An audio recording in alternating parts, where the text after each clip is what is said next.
Aquaba, Sandrine. Bonjour Moulay, Comment vas-tu? très bien et toi? Écoute, bienvenue dans les locaux de Anka, du coup, et sur le podcast Creative Business. Et c'est passionnant parce que pour ceux qui ne le savent pas, c'est la première fois qu'on se parle. Oui. Donc ça va être du coup très intéressant. Je me suis dit que ce serait plus intéressant de faire une discussion publique parce que tu m'as posé plein de questions très précises, très intéressantes, que des gens me posent pas si souvent que ça au final. Ce sont quand même des points assez techniques, ce qui montrait que tu es vraiment pointu dans ton domaine. Et tu es dans quel domaine, Sandrine? Pour ceux qui ne te connaissent pas, présente-toi. D'accord, alors je suis Sandrine Kwao, je Mhm. suis donc la fondatrice de la marque Nature et Tradition. D'accord. Moi, en l'occurrence, aujourd'hui, je suis venue te voir en tant que Masewa. D'accord. Donc j'ai fondé Masewa, c'est une plateforme e-commerce qui Mhm. met en avant la A-Beauty à destination du monde entier. Donc ce Mhm. qu'on fait, c'est qu'on achète des matières, des produits cosmétiques Mhm. qui viennent d'entrepreneurs africains Très bien, ou alors d'entrepreneurs qui mettent en avant les matières premières africaines. très bien. Donc l'idée, c'est de montrer nos trésors à l'Afrique. Mhm. Et donc du coup, on a forcément un problème logistique Mhm. parce que du coup, on le livre partout dans le monde et Très ça bien. nous demande du coup de très bien agencer notre logistique pour que tout le monde puisse l'avoir en temps et en heure. Mmh. Et le produit qu'il faut, bien évidemment. Ok, super intéressant. Mais du coup, moi, ce qui m'intriguait aussi, c'est que tu disais que ce qui est rare, c'est qu'en plus, ça fait combien de temps que tu fais ça? Alors, moi, je suis dans la cosmétique depuis 10 ans, mais Masewa a démarré l'année dernière. D'accord, ça fait 10 ans que tu fais de la cosmétique. C'est-à-dire, du coup, qu'est-ce que tu as fait comme parcours? Dis-nous, parce que ça peut être important, parce que la cosmétique est un domaine tellement, je trouve, d'un côté qui fait rêver, mais qui en même temps, il y a tellement peu de gens qui ont fait des longues carrières dedans, au final, que tu dois avoir une perspective intéressante. Qu'est-ce qui t'a amené à faire ça et qu'est-ce qui t'a... Alors, à la base, moi, je suis ingénieure en chimie et en biotechnologie. Ok. Donc, j'ai fait mon parcours en Suisse. J'étais vraiment destinée à travailler dans le pétrole. Et Oula, dans des- ouais, là, ouais, c'est Voilà. là où il y a de l'argent, effectivement. C'est ça, ou dans des grandes firmes pharmaceutiques. Et je me D'accord. suis dit, mais en fait, on a tellement de trésors en Afrique qu'on n'exploite pas, qu'on ne transforme pas. Mhm. Et on a aussi un problème sociétal avec les personnes qui se dépigmentent la peau. Ah, Il y a 7 à 8 femmes sur 10 qui se dépigmentent la peau en Afrique de l'Ouest. attends, 7 sur 10 Oui, qui se dépigmentent? oui, la peau. Donc, ils s'éclaircissent la peau. Ça fait beaucoup quand même, 7 sur 10. J'aurais dit un petit 3 sur 10. 7 sur 10. Ah non, non, non, c'est très, c'est très sous-estimé. Parce qu'en plus, elles le font aussi sur leurs enfants à partir de 4 à 6 mois. Non. Oui. Et moi, en tant que scientifique, je ne pouvais pas regarder ça et ne rien faire. Et je me suis dit, bon, allez, on va créer une alternative en leur proposant des produits qui sont efficaces, qui sont naturels et qui leur permettent de réparer leur peau D'accord. après la dépigmentation. D'accord, donc toi, l'idée, c'est... Bon, tu vas pas les empêcher de se dépigmenter, mais si elles se dépigmentent, après, il y a quelque chose qui peut les aider à réparer leur peau. Exactement. Parce que tu penses que sur ces 7 femmes sur 10, il y en a une majorité qui après regrette? Ben, elles regrettent uniquement quand les problèmes arrivent et il y a toujours des problèmes. Il y a des problèmes qu'on voit, D'accord. physiques. Donc, il y a tout ce qui est vergetures, taches, Ouais. problèmes d'élasticité de la peau, etc. Ouais, Et donc, quand c'est comme ça, ben, elles cherchent des solutions et donc D'accord. on les accompagne. d'accord. Mais on a aussi tout le volet diabète, hypertension. Oula. Oui, enfin des problèmes qu'elles ne vont pas mesurer à cause du problème cosmétique du coup. Et nous, l'idée, c'est de les accompagner en sensibilisant, en leur expliquant que ça peut arriver. Et c'est pire encore pour les enfants parce que ça détruit complètement leur immunité. Donc Wow. l'idée, c'est vraiment, ok, peut-être que vous l'avez fait, mais vous avez une solution pour arrêter. Ah, parce que oui, c'est vrai qu'en général, ou les gens les encouragent à faire, ou les gens les critiquent, ou les Exactement. limite les ridiculisent parce qu'elles l'ont fait. Exactement. Et l'idée, c'est de leur dire, bon, il y a quand même une solution. Après. Après, c'est pas la fin de votre vie, c'est pas la fin de votre beauté, c'est pas vous pouvez encore rayonner, D'accord. mais simplement il faut accepter d'arrêter. Et ça c'est la partie la plus difficile parce qu'il faut récupérer son teint.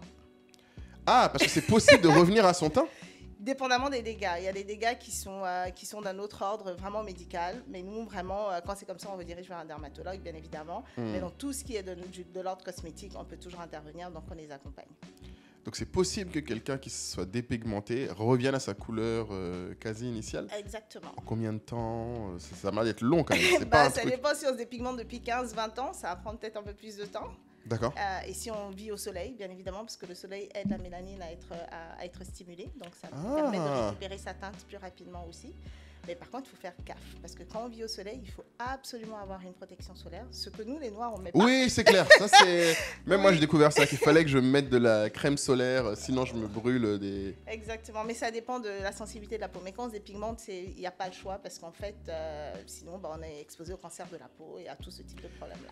En fait, parce que là, tout à l'heure, tu as parlé d'hypertension, de diabète, mais c'est vraiment se dépigmenter la peau cause tout ça? Oui, parce qu'ils font des injections. Ah, c'est pas juste de la crème? Ah non. Maintenant, il y a des injections, il y a des ovules, il y a des médicaments, il y a énormément de choses. Ah oui, là, c'est autre chose, effectivement. Ah oui, d'accord. Donc là, il y a carrément de l'ingestion et de la piqûre. Oui. Et ça, c'est quoi? C'est parce que ça uniforme mieux, ça demande moins d'efforts. Exactement, ça permet de demander... C'est moins d'efforts parce qu'on n'a pas besoin de se gommer tous les soirs, de mettre son savon, sa crème et de rester là pour que ça agisse chaque soir. Donc cette technologie est arrivée jusque là-bas?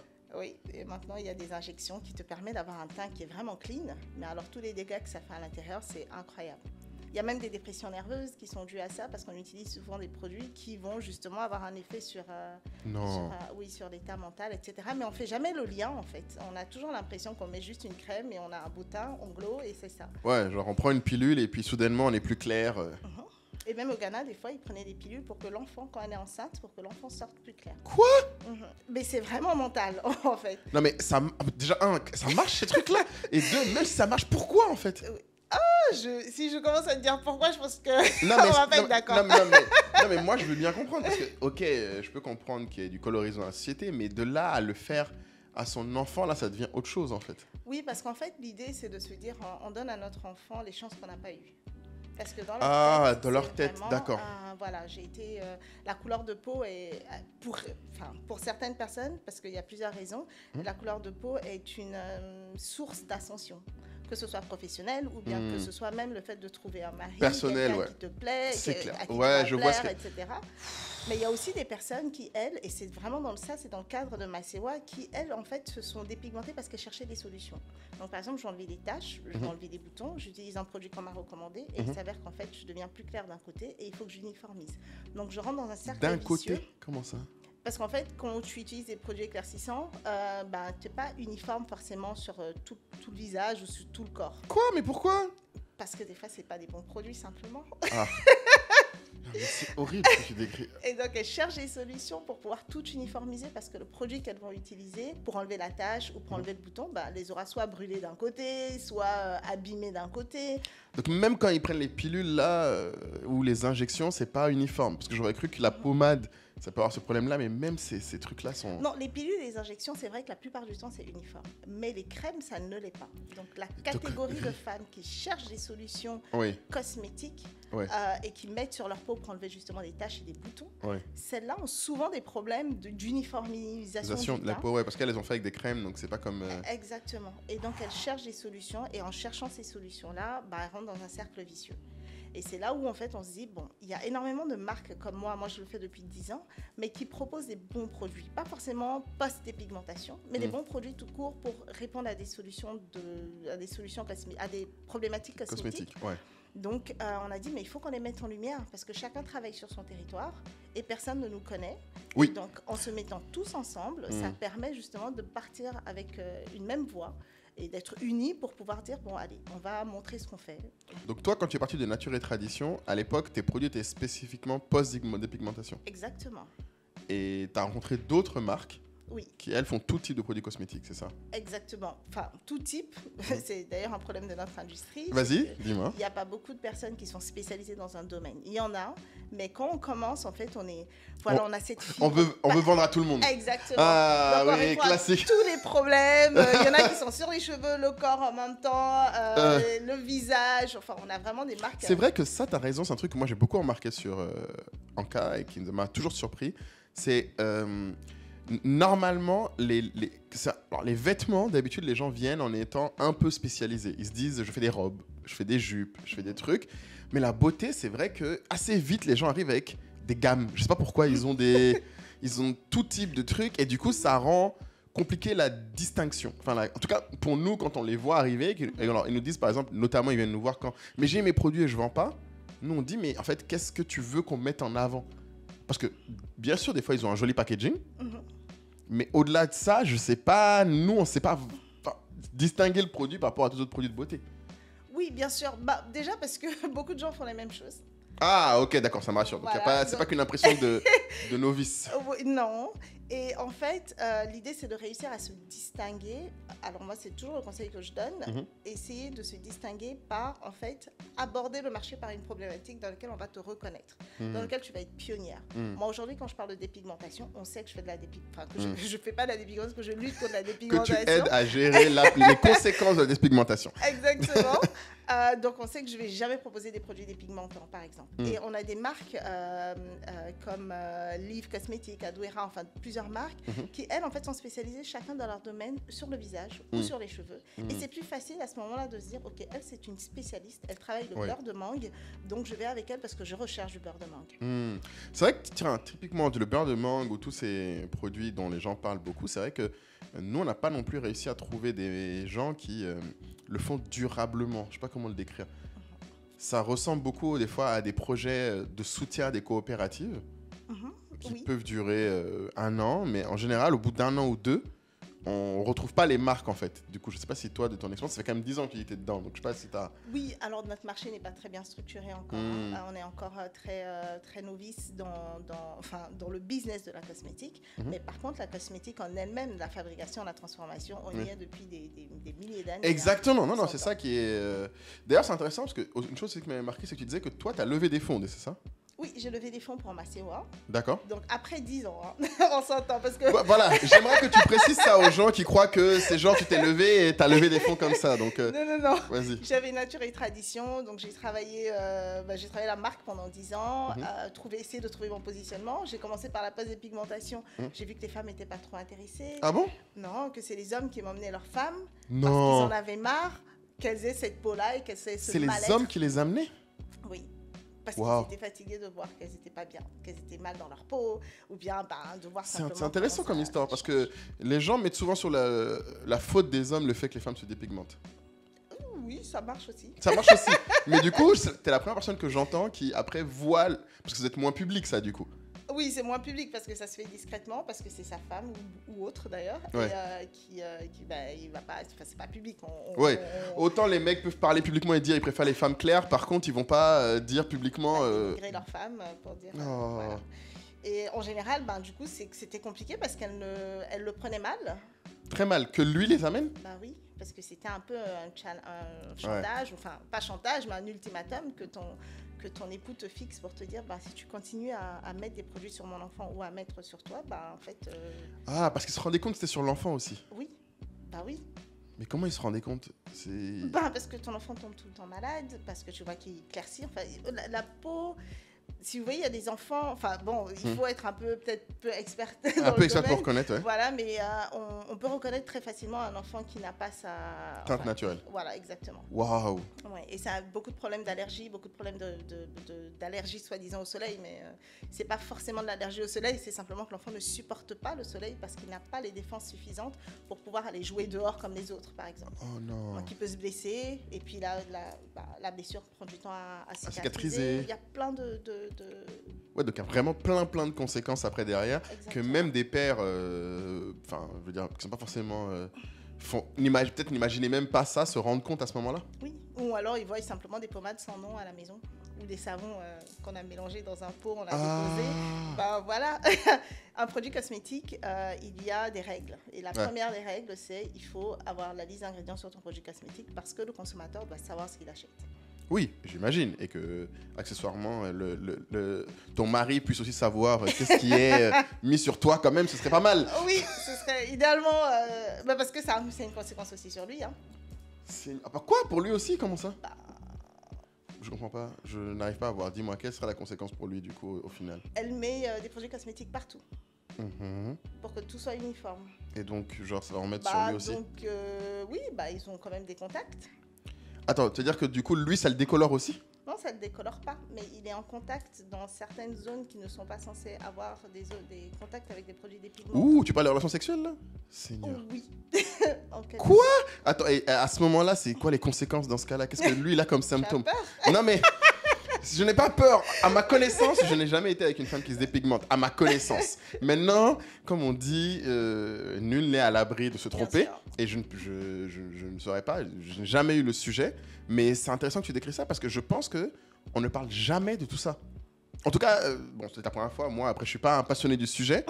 Mais je suis quand même assez sensible au point où sur Anka Marketplace, on a banni tous ces produits-là. Ok, super. Il y en a eu plein de fois des gens qui voulaient les vendre. Et c'est terrible parce que même, on a remarqué que quand les gens les mettaient en vente, le temps qu'on se rende compte, ça se vendait vite. Exactement. Donc c'était un peu flippant même parce qu'on se disait, mais attends, donc les gens veulent vraiment ça?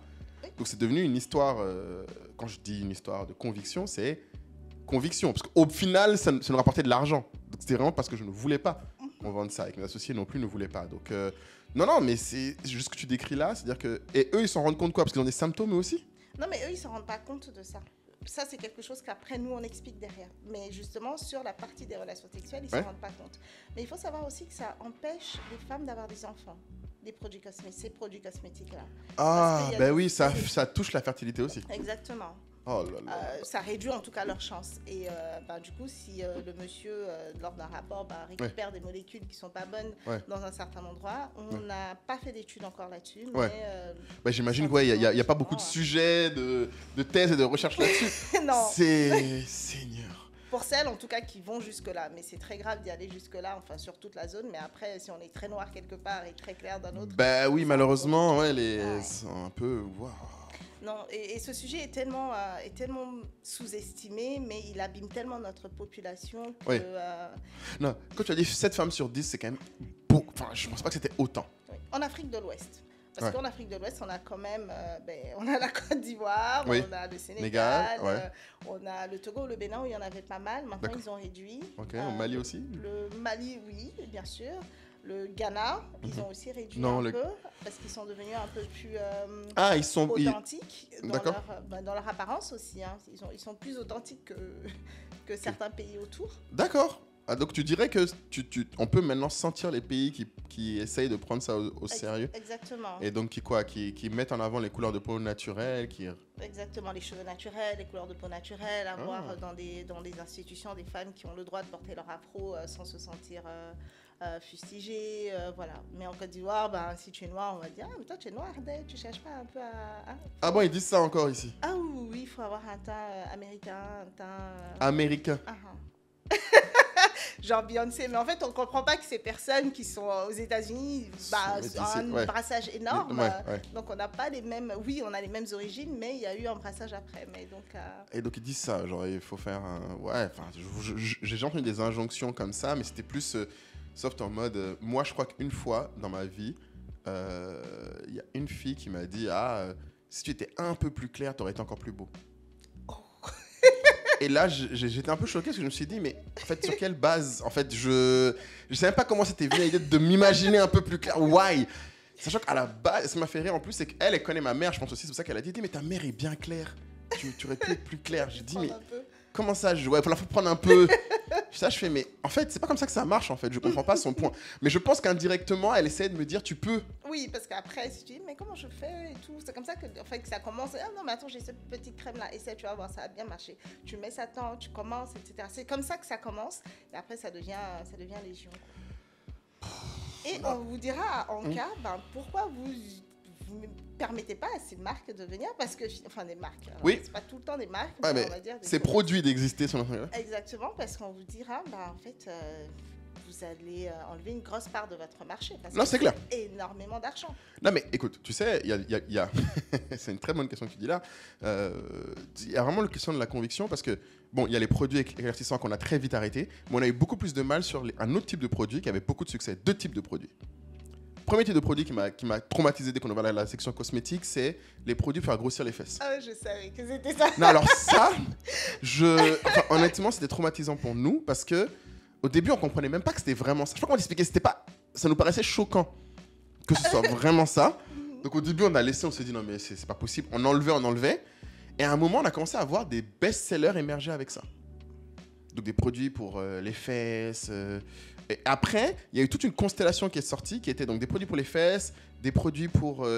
alors, c'est des produits pour... Alors, ils appellent ça la flore vaginale, mais grosso modo, c'est censé aider à être plus humide ou je ne sais quoi. Enfin, Ah, ok. on s'est retrouvé avec toutes sortes de produits d'un coup, donc c'était devenu un peu la guerre parce que du coup, le problème, c'était quand on enlevait un type, les autres disaient mais pourquoi vous laissez eux? Oui, oui, il faut bien comprendre. Et c'était choquant parce que, et c'est moi ça me fait vraiment beaucoup de mal, c'est qu'on a eu un nouveau type de clientèle comme ça. Ok. C'est des clientes qui manifestement connaissaient déjà la marketplace, parce que c'est pas comme si on a fait de la pub, ces produits-là n'ont jamais quasiment été postés. Ok. Mais les gens ont commencé soudainement à les acheter. Et ce qui était choquant, c'est que des gens, tu vois, ils ont créé leur compte il y a peut-être 2 ans sur la plateforme, mais ils n'ont acheté que ces produits-là. Bah parce que c'est des produits qui sont très demandés. C'est des produits qui sont très demandés. Que ce soit les produits pour faire grossir les fesses, pour s'éclaircir, grossir les seins. Oui, Et, aussi, excuse-moi. et aussi pour serrer Le vagin. Oui, voilà, resserrer, voilà, c'est ça fleur vaginale. Exactement. Oui, voilà. Mais le truc, c'est que tout n'est pas un produit cosmétique. C'est Ah, ça le problème. C'est exactement. que la définition Dis-moi. d'un produit cosmétique, par définition, déjà, ça ne va pas aller changer ou modifier l'aspect Ouais. d'une flore, Ouais. etc. Ça n'a absolument rien à voir. Mhm. Et donc, tout ce qui est ovule pour faire grossir les fesses et Mhm. tout ça, déjà, ça rentre pas dedans. Ah, intéressant. Tu dirais que si ça fait changer quelque chose, c'est plus de la cosmétique. Alors, ça peut améliorer l'aspect, Hmm. mais ça ne dénature pas. Quelle est la frontière du coup? Toi qui es l'expert, c'est là Exactement, où il y a une c'est un peu frontière. dur. Alors, si vous êtes noir, vous ne pouvez pas devenir clair. Si vous êtes noir, vous pouvez enlever vos taches. Si vous êtes noir, vous pouvez avoir de l'éclat de votre peau en gardant votre teinte et votre carnation, mais vous ne pouvez pas changer de carnation. Sinon, c'est plus de la cosmétique. Sinon, c'est plus c'est de la cosmétique dangereuse, on va dire ça comme ça, plutôt. D'accord. Maintenant, si vous utilisez des produits, par exemple des ovules pour faire grossir les fesses, Oui. ce n'est pas de la cosmétique.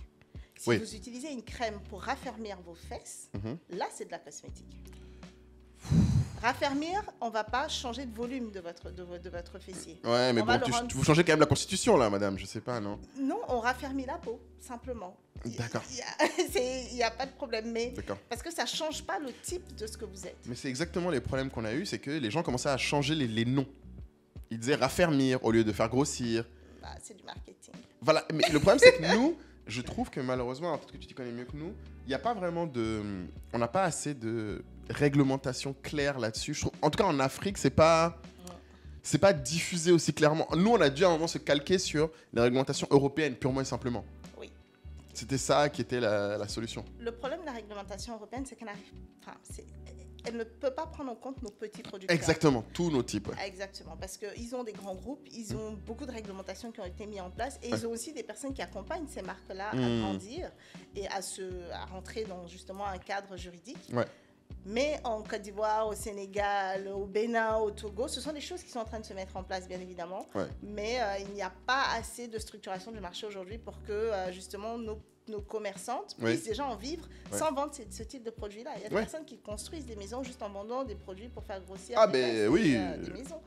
Quand j'ai vu les ventes, je peux croire qu'effectivement... en fait, c'est terrible, c'est-à-dire que même si quelqu'un vend tout type de produit qui peut être plus ou moins sain, si elle voit que c'est ce type de produit-là qui malheureusement drive toutes ses ventes, en tant qu'agent économique basique, si elle n'a pas vraiment d'alternative, elle va commencer à vendre que ces produits-là. Exactement. Et donc du coup, alors juste pour conclure, parce que c'est vrai qu'on a parlé d'alimentation, mais nous on avait le même cas, ça vous c'est un peu triste. Alors, du côté des hommes, l'autre truc qui se vendait super bien qu'on a dû arrêter, c'était les produits pour les érections. Oui. Les miels aphrodisiaques. Oui. Alors ça, je ne savais même pas que ça existait, mais ce truc-là, je crois que ça sortait sur la plateforme en une semaine, les gars pouvaient faire plus de 10 000 € de vente sur des miels aphrodisiaques. Et nous au début, on se disait mais c'est illégal, c'est pas légal. On est allé voir notre avocat qui nous disait techniquement, il n'y a rien d'illégal, c'est censé être du miel aphrodisiaque, donc c'est pas un truc. Et c'est intéressant, c'est que là, tu vas peut-être un peu me dire, parce qu'en tant que pharmacienne, il y a peut-être un moment où on nous a dit, non mais il y a quand même des règles de ce qui est un produit pharmaceutique. Oui, il y a des règles. Et justement, dans ces règles, moi je dis, c'est toujours compliqué. C'est pour ça que sur Anka, ce que moi je perçois, ce sont des personnes qui trouvent justement une solution pour vendre des produits à grande échelle, à des personnes qui en ont besoin et qui ne sont pas forcément dans leur territoire. Parce Exactement. Que dans leur territoire, c'est sûr qu'elles ont... vont trouver ces trucs-là. Il n'y a aucun problème. Et le problème de c'est la responsabilité. Exactement. Tu as tout résumé. C'est la responsabilité. Et malheureusement, en fait, c'est toujours très compliqué de pouvoir trouver le juste milieu entre vous faire de l'argent. Exactement. C'est en cas. C'est aussi c'est un business. Ouais.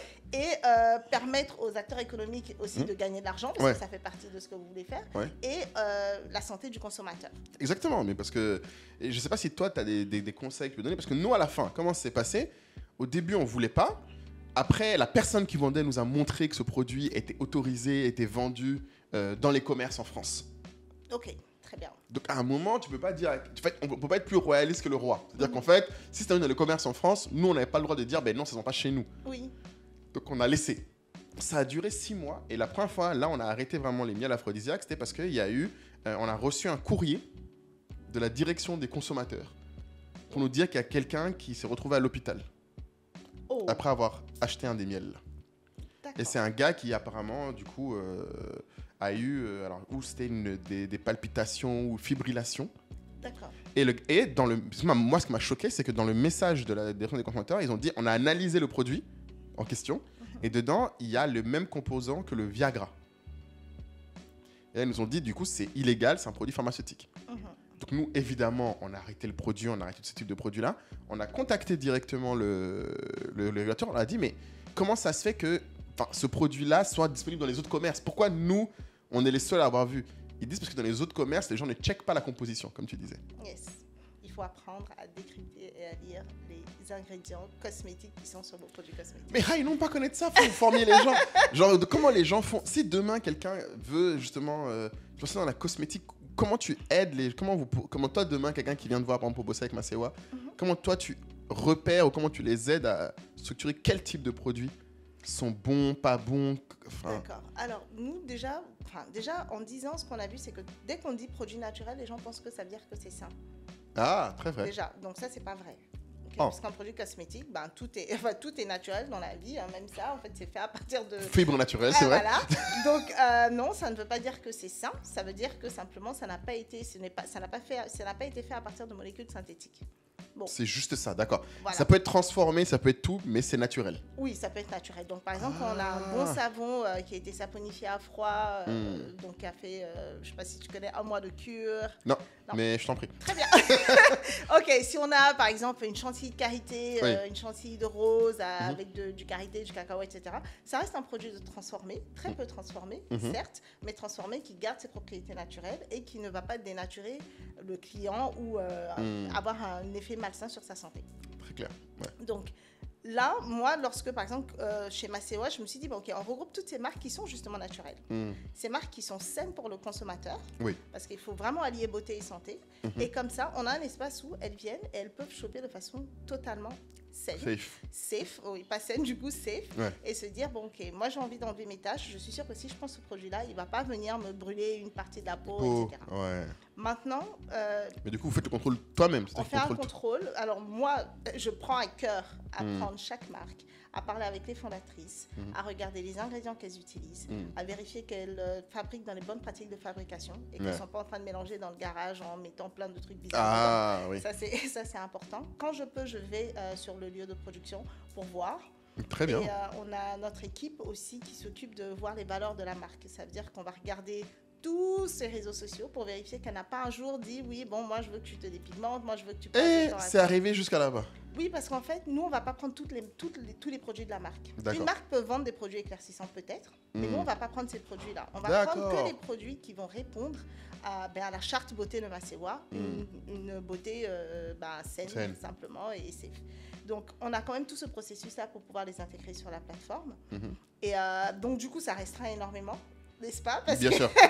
J'imagine, du coup, quand tu dis ça, c'est pas tout le monde qui passe tous ces filtres-là. Ouais. Exactement. Et ça fait que moi, ce que je dis, et c'est le même conseil pour Anka, c'est qu'en fait, il faut que les personnes qui mettent leurs produits sur Anka ou qui viennent voir Masewa pour mettre des produits chez nous, puissent venir avec, par exemple, des best-sellers. Chez nous, on ne va pas les prendre tout et n'importe quoi. C'est très bien que tu dis ça, merci, amen. Parce que si vous venez avec 40 produits, quelqu'un d'autre a 40 produits, le consommateur, il se perd totalement. Clairement. Donc l'idée, c'est d'avoir vraiment, ok, dans quoi est-ce que tu es spécialisé, qu'est-ce qui fonctionne chez toi, qu'est-ce qui marche, et tu le mets sur la plateforme. Et c'est comme ça que nous, on fonctionne. Parce que sinon, on a tout et n'importe quoi, avec des prix astronomiques. Forcément, celui qui est aux États-Unis, il voit du beurre de karité, il dit, ah oui, super, je vais acheter. Mais des fois, le beurre de karité, il est mélangé avec du latex, et il y a des gens qui font des allergies. Et après, on dit, mais ce beurre de karité, il n'est pas bien, parce qu'en fait, vous avez sourcé n'importe comment. Donc la cosmétique, c'est vrai que c'est lucratif, enfin, ça rapporte beaucoup d'argent, Oui.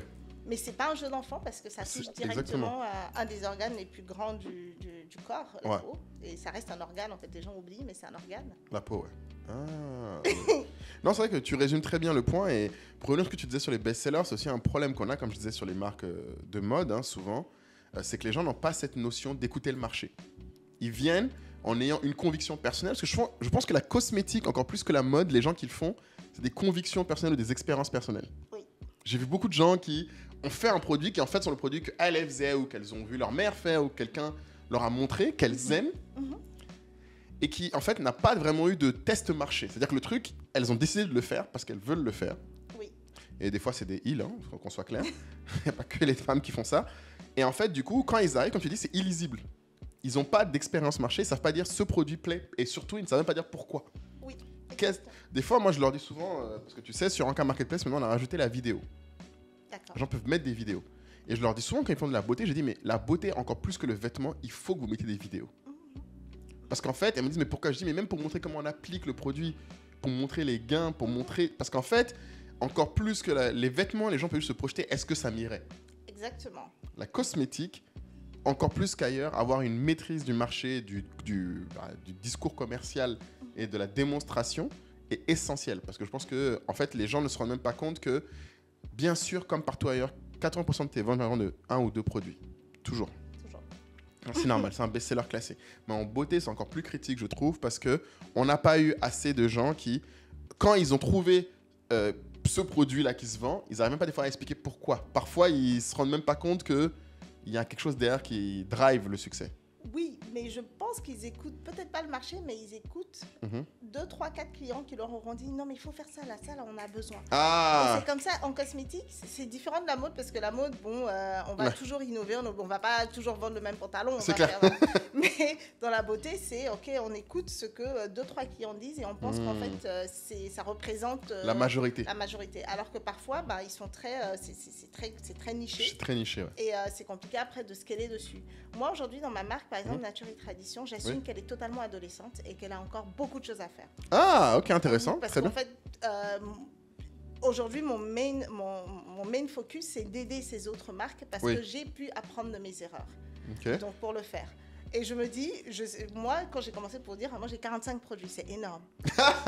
D'accord. Toi-même, tu sais de quoi tu parles exactement. Ah oui, je dis, ne faites pas comme moi. Moi, je suis juste le prototype des erreurs, en fait, qui a pu être commis. Et comme ça, en fait, avec toutes ces marques que je prends sur ma CEWA, l'idée, c'est de les coacher pour qu'on monte en puissance dans cette industrie-là et qu'on puisse vraiment challenger les grands groupes aussi qui viennent, en fait, et qui parfois nous donnent des produits qui contiennent des perturbateurs endocriniens, des produits cancérigènes, etc. On doit protéger nos populations.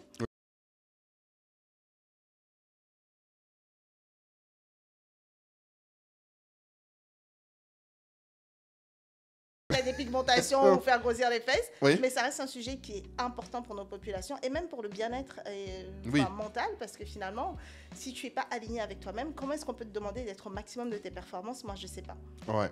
Non, c'est sûr, et c'est dangereux, comme tu disais, leur santé, c'est juste affecté. Les gens sont tout le temps malades après, ils ne sont pas en état de faire quoi que ce soit d'autre au final, donc on ne peut pas développer une population comme ça, et c'est... Ce que tu dis sur les feedbacks aux marques, quelle autre erreur tu vois comme ça que les marques de beauté font souvent? Genre avoir plein de produits, mais quelle autre erreur tu vois que toi tu recommandes ou que tu as pu faire et que tu vois que tu recommandes aux marques de ne plus faire maintenant? La communication. Bon, ça, ah oui, la communication. Alors, les marques de beauté, en tout cas en Afrique, ne peuvent pas rivaliser avec L'Oréal. Sur les buts. Non, par contre, la beauté, c'est là où tu dois claquer le plus en marketing. Budget. Et quand on commence, on oublie, en fait, on n'évalue pas très bien le niveau de budget qu'il faut mettre. Pour le marketing et la communication. Tu dirais quoi? Notre produit, il est bien, donc en fait, il est bien, il marche, donc ça va faire du bouche à oreille, ça va fonctionner. C'est vrai, mais tu ne scales pas comme ça. Tu ne peux pas vendre tu peux pas vendre dans plusieurs pays, ça devient compliqué. Tu n'as pas fait les secrets de Loli sans avoir fait un minimum de pub.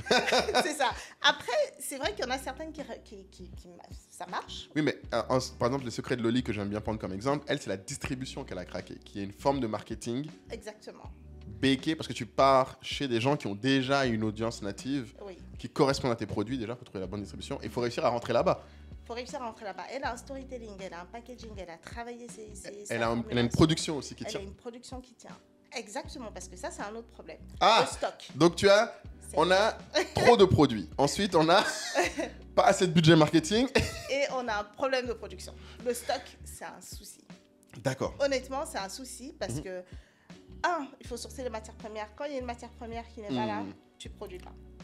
Ouais, il faut avoir une chaîne de valeur stable. Exactement. On n'a pas de producteurs de contenants en Côte d'Ivoire, par exemple, où ce sont des contenants qui sont qui sont pas à la hauteur de ce qu'on veut. Donc, on doit les amener de l'extérieur. Alors, quand il y a eu le problème le problème du Covid, beaucoup ont eu beaucoup de problèmes parce que il a fallu trouver des solutions rapides. Ah, parce qu'il n'y avait plus de contenants, quoi. Non. Alors, on peut aller chercher au Ghana, on peut aller chercher en Espagne, en France, etc. Ce sont des coûts. Alors, les gens ne comprennent pas du coup pourquoi ton produit va coûter cher. Mais en fait, il faut additionner tout ça. Ouais, c'est pas que la matière première, c'est pas juste, ok, c'est que du karité ou que de la coco, mais en fait, le contenant lui-même est un coût et une logistique particulière. Exactement. Donc, c'est toute une industrie qui, comme elle n'est pas structurée, fait que chacun met ses prix, déjà pour commencer. C'est vrai. Et ensuite, on a beaucoup de problèmes de rupture de stock. Nous, les premiers, pas sur Macéois, mais Nature et Tradition a eu beaucoup de problèmes de rupture de stock. Tu veux dire que même pour produire, vous n'avez pas à avoir les matières premières? Oui, alors, normalement, si c'est une marque il y a une marque qui s'appelle Adeba, qui, elle, produit qu'avec des produits qui viennent de la Côte d'Ivoire. Elle n'a aucun entrant qui vient de l'extérieur. D'accord. Mais alors, moi, par exemple, qui fais des produits qui vont des fois sentir bon, alors on va aller chercher des essences, etc. Si le producteur, il n'a pas de produit, il n'y a pas de produit. Et quand il n'y a pas de produit, tu perds des clients. Nous, on a déjà perdu plus de la moitié de nos clients une année parce que on était en 4 à 6 mois de rupture de stock sur ça. Alors, si tu changes le produit, le client, il n'est pas d'accord. C'est une essence qu'il aime, qu'il adore. Alors, il va venir dire, oui, mais tu as encore changé le parfum. Mais ça, là, c'est quoi et tout. Alors, en 10 ans, on a vraiment énormément de choses à raconter sur la Nature et Tradition. Ce qui a fait que quand on a voulu commencer Macéois, on savait exactement quel type de marque on allait vouloir mettre sur la plateforme et qu'est-ce qu'on voulait vraiment... on voulait vraiment des marques et pas des commerçants. Parce que pour moi, il y a une différence. Ok, explique-moi ça, du coup. Entre une marque et une commerçant. Parce que du coup, c'est intéressant. Tu dis que c'est ce qui vous a permis aussi, j'imagine, avec Macéois, de lever des fonds, etc. C'est que tu as quand même, au bout de 10 ans, identifié que c'est pas pareil. Exactement. Il y a des personnes qui vendent des produits cosmétiques pour se faire de l'argent. Point. Il n'y a pas de storytelling, il n'y a pas de conviction derrière. Il y a pas, je vends ce que je peux vendre parce que ça va faire gagner de l'argent. Et donc, je me soucie pas de la santé du consommateur, absolument rien. Il y a des personnes qui construisent une marque, qui vont venir avec un storytelling, qui va avoir carrément tout un branding qui va accompagner sa marque et qui va être résilient aussi pour apprendre des erreurs, comprendre, changer, pivoter, ajuster. Et ça prend énormément de temps dans la cosmétique. Et moi, je vais dire aujourd'hui... Énormément d'argent aussi, j'imagine. Oui, en sachant que les banques, au départ, n'accompagnent pas, parce qu'elles n'accompagnent pas de l'industrie de la cosmétique. L'agriculture, bien sûr, la tech, oui. Tout. La cosmétique... Même la tech, vite fait. Mais... Ah oui, un peu plus aujourd'hui, parce qu'on voit quand même que c'est un levier... Mais parce qu'en général, on va se financer en dehors. Oui, d'accord. C'est ça l'histoire, en fait. Oui. Mais intéressant, donc tu disais que tu veux des marques complètes, pas juste des commerçants. Et que tu sens que ça fait la différence. Est-ce qu'il y a un lien après derrière aussi dans comment ils réussissent à structurer le produit, à garder? Exactement. Alors, je dirais quand même qu'on n'est encore pas très mûr dans le business de la cosmétique. C'est-à-dire que nos entrepreneurs, il y a beaucoup de paramètres qu'elles sont en train d'apprendre. On va dire ça comme ça. Mais cependant, elles sont très résilientes. Elles essaient d'améliorer. Elles comprennent tu vois, le côté marketing, le côté esthétique, le côté formulation. Elles ont déjà compris ça. Et c'est déjà un grand plus.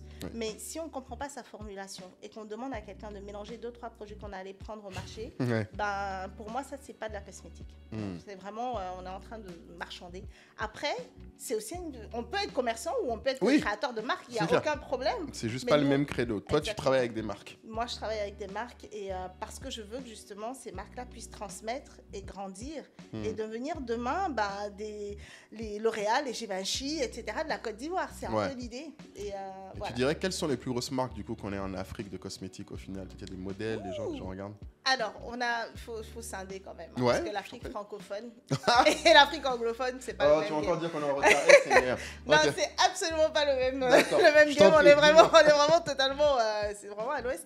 Mais alors, je vais pas dire les premières, mais je vais dire qu'en fait, je vais parler des marchés de niche. Parce que je parle pas des grandes marques qui ont déjà fait leur...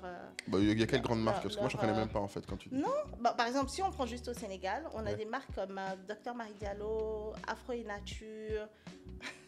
C'est quoi ça? C'était des marques qui se vendent bien, ça? Ça se vend bien, ça? Oui, qui se vendent bien au Sénégal. Ce que je dis, c'est Ah, que ça c'est se vend très bien localement. territorial. Ouais, voilà. Ah, c'est localement. Exactement. Ah. On est très, très territorial aujourd'hui. D'accord. Mais après, ce qu'on connaît, c'est Sivop, Gandour, mais bon, c'est pas des marques naturelles. Ah, ça c'est des... Oui, ça me passe... Gandour, je connais plus parfum, etc. Ok, ouais. Oui, bon, ils font beaucoup de, ils font beaucoup de choses, choses. d'accord. Ils font des produits éclaircissants aussi. Ah, aussi?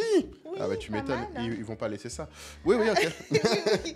Et ce sont les géants de la cosmétique aujourd'hui. Ouais. Après, on peut critiquer les Ouais, formulations, bien sûr. ce qu'on veut, Ouais. mais c'est En aujourd'hui. volume, c'est eux qui font beaucoup localement. Ah oui, en volume, c'est pas on Ça parle joue pas pas. le même langage C'est du ça. tout. Mais parce que aussi ils adressent des sujets que les gens veulent. Hein. Ouais. Donc forcément, ils ont pris un créneau qui fonctionne. Mais si on est dans vraiment des petites marques qui sont beaucoup plus discrètes, honnêtement, si je serais plus tournée vers le Kenya, le Nigeria, Ok, ok. avec Arami essentiel, pardon. Enfin, Aramé essentiel, ça je l'ai vu, ouais, je crois. J'avais vu Amamat au Ghana. Au Ghana, oui. Alors le Ghana, ils sont magnifiques. Ah! Oh, Skin Gourmet. Ah, je connais très bien. Bah oui, Violette de Skin Gourmet, Oh, qui est... c'est incroyable. que je connais ce bien, produit. qui était aussi... Oui. Elle a gagné un prix African Business Hero avec nous, qui est une très Oui, bonne amie. exactement. Et elle est juste incroyable. Et franchement, je trouve que c'est c'est un peu moins de 10 ans, je pense, Ouais. qu'elle est dans la cosmétique. Et c'est une des pionnières. Et la façon dont elle travaille son produit, qui n'est pas forcément un produit qui est très transformé, Oui. mais qui va donner du juste parce qu'on le regarde, on a Non, envie oui. d'acheter. Et puis elle a une vraie histoire. Son Skin Gourmet est vraiment lié à comment elle lit la nourriture. Exactement. C'est vraiment nourrir la peau par la beauté. C'est vraiment ça son combat. Hein. Pour l'avoir déjà vu, c'est vrai que même dans la vie de tous les jours, elle est vraiment comme ça. C'est- Exactement. Ah, ok, ouais, c'est vrai. Et dans la que cosmétique naturelle, on dit que tout ce qu'on met sur la peau, on peut le manger. Faut pas essayer. Mais Ouh, je dis juste, attends, ça c'est risqué. Hein. ça Tu veut fais des dire que- grandes promesses sur tous tes produits, là, on peut manger. Non, c'est pas ce que j'ai dit. J'ai dit, il y a cette conviction qui veut que ce que tu peux mettre sur la peau, si c'est bon pour ta peau, Tu peux le vas manger. pas avoir de problème pour le manger. Mais c'est juste une conviction. N'allez pas essayer. Bah, pourquoi vous Je dites dis- ça alors? Non, C'est non, ça, non. ces grandes Le Skin promesses. Gourmet, on Mhm. peut. Ouais, La elle a- plupart de ces produits, on Ouais. peut cuisiner avec. Bah C'est oui. Mais avec le beurre de karité, on Et peut cuisiner, oui, c'est vrai. On peut faire des gâteaux, on peut faire plein de trucs. Ouais, c'est Oui, vrai. bah voilà. Donc elle est vraiment dans du très peu transformé et du très bon pour la santé et qui allie la peau avec un marketing qui est top, un packaging qui est magnifique. Et franchement, bientôt on l'aura justement sur ma série. J'attends vraiment. Ah, L'idée, c'est de pouvoir aussi l'emmener sur le marché francophone. c'est vrai. Parce que comme je dis, ces marques qui sont le marché anglophone ne sont pas trop représentées chez nous. Mais quelle marque tu dirais du coup s'exporte le mieux? Ou qu'est-ce qui distingue des marques qui s'exportent? Parce que nous aussi, on a quand même une conviction, c'est que la puissance des business créatifs, justement, c'est qu'on peut s'exporter. Et du coup, parce qu'on va arriver dans notre grande discussion après sur la logistique et tout ça, mais du coup, toi, quelle marque tu as vu ou réussir à s'exporter ou qui puisse montrer que c'est possible Ok. de... Alors, on a un gros problème avec l'exportation. Ouais. Le problème principal, c'est qu'on ne répond pas aux normes internationales. Ah, Voilà. très vrai. On commence par le, par le début. Bah, le début, exactement. Et donc, on va avoir des marques qui vont, elles, aller soit dans un labo de production en France, Oui. pour pouvoir justement avoir cette autorisation-là, Oui. ou en tout cas être accompagnées pour Oui. justement vendre là-bas. Mais on a aussi des marques qui le font directement depuis ici et qui, elles, vont vendre aux États-Unis beaucoup plus, comme Skin Gourmet, par exemple. Oui. Elle n'est pas forcément sur le marché français, enfin, Ouais. ou en tout cas très peu, par rapport à son volume de vente. Qui est essentiellement aux États-Unis. Ouais. Exactement. Bon, après, c'est aussi affilié à la langue, etc. Ouais. Dans le marché francophone, on a des marques comme, toujours Adeba d'ailleurs, qui s'exportent aux États-Unis. Alors, pas forcément en grand volume. Adeba, d'accord, je connaissais pas. Adeba Nature, Ok. qui va s'exporter, Mhm. mais qui ne va pas forcément s'exporter encore en gros volume, mais qui a trouvé le créneau parce que, bah, elle aussi, elle a un historique américain. Elle a vécu là-bas, elle D'accord. connaît tout ce qui est FDA, etc. pour pouvoir- Donc elle est normée, elle a respecté tout ce qu'il fallait. Exactement, donc elle peut le faire. Et notre problème principal, c'est le coût de la logistique. Merci Anka, on en reparle. Merci. C'est ça? Et le fait de ne pas du tout être comment je vais dire ça, aux normes internationales, de ne Ok. pas mettre par exemple les ingrédients sur les étiquettes. Étiquette, ouais. Ça fait partie des raisons pour lesquelles on fait revenir les produits. Ah, il y a des gens qui envoient et après, comme c'est pas aux bonnes normes, La douane, ça passe pas la douane. Non. Et ça, c'est vrai que c'est un des trucs dont on devait parler. Mais du coup, il n'y a jamais eu de problème non plus. Moi, ce qui m'étonne, c'est que vous êtes vraiment, c'est intéressant la cosmétique, vous êtes comme la mode il y a peut-être 5 ans, c'est intéressant parce que vous parlez beaucoup de logistique, mais personne ne parle de paiement, par exemple. Vous, paiement, il n'y a pas de problème pour vous, en théorie. Non, parce qu'en fait, c'est très... En fait, on dirait, genre, vous réglez les problèmes les uns après les autres, mais le problème du paiement, voilà. Vous n'avez pas de problème de paiement, quoi. Non, on dirait, genre, c'est facile de vous payer comparé aux autres. Alors, il y a plusieurs soucis. Par exemple, nous, on a voulu vendre beaucoup à l'extérieur, Oui. avec Masewa. Le truc, c'est qu'on a aussi beaucoup de personnes qui veulent acheter en Afrique. Très bien, c'est ça. Et donc, il faut des modes de paiement différents. Exactement, mode de paiement différent, mais surtout la personne qui est au Sénégal, qui elle ne veut utiliser que son mobile money, Oui. elle ne va pas envoyer de Western Union. Amen. Pas utiliser sa carte, voilà. Bon, on fait comment? Parce que je ne veux pas mettre ma carte, je ne veux Ouais. pas envoyer de Western Union, Ouais. vous pouvez pas, je ne peux pas le donner au livreur, donc Voilà. on fait comment? Donc il a fallu penser et trouver des systèmes de paiement. Et, je pense qu'il y a beaucoup d'agrégateurs aujourd'hui qui essaient de donner cette solution, qui fait que du coup c'est beaucoup plus facile. Mais je trouve que, honnêtement, c'est pas ce qui est le plus utilisé aujourd'hui. Très vrai. C'est malheureux à dire. Ouais. Par exemple, en Côte d'Ivoire, sur ton territoire, oui. Mais dès que tu veux t'exporter, ça devient compliqué. Parce que les gens... Parce que même par mobile money, quand tu es à l'étranger, tu es en Côte d'Ivoire, mais ils ne vont pas vouloir emmener. Bon, la Côte d'Ivoire n'a pas une très bonne réputation non plus sur... Voilà, dis la vérité. Malheureusement, non mais c'est vrai. Sur le paiement, cette réputation affecte le business. Complètement.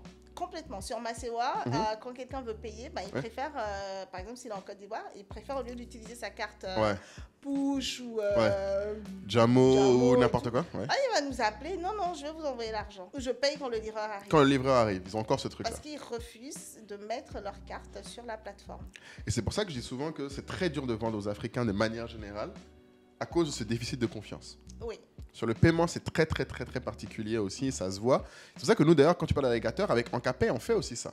Ok. C'est-à-dire que demain, tu aurais pu, effectivement, si tu veux, sur Masewa, utiliser Ankapay comme mode de paiement parce qu'on permet à la fois aux gens à l'étranger de te payer par carte et aux gens locaux de te payer par mobile money, mais même, par exemple, d'avoir des clients nigérians qui te payent par compte bancaire au Nigeria ou des clients kenyans qui te payent par M-Pesa.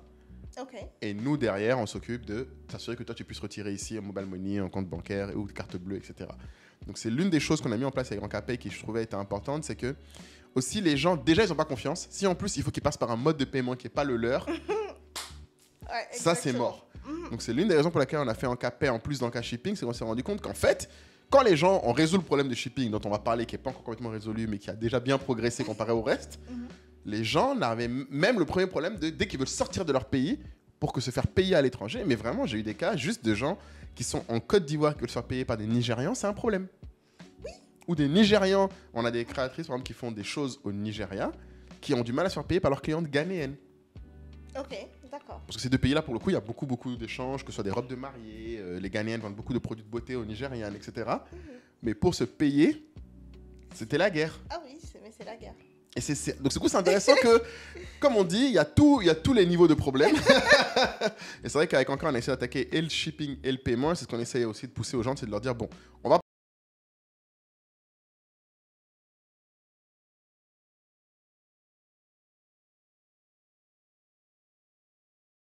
Sénégal, Bénin, Togo. Des gens dans la sous-région, très bien.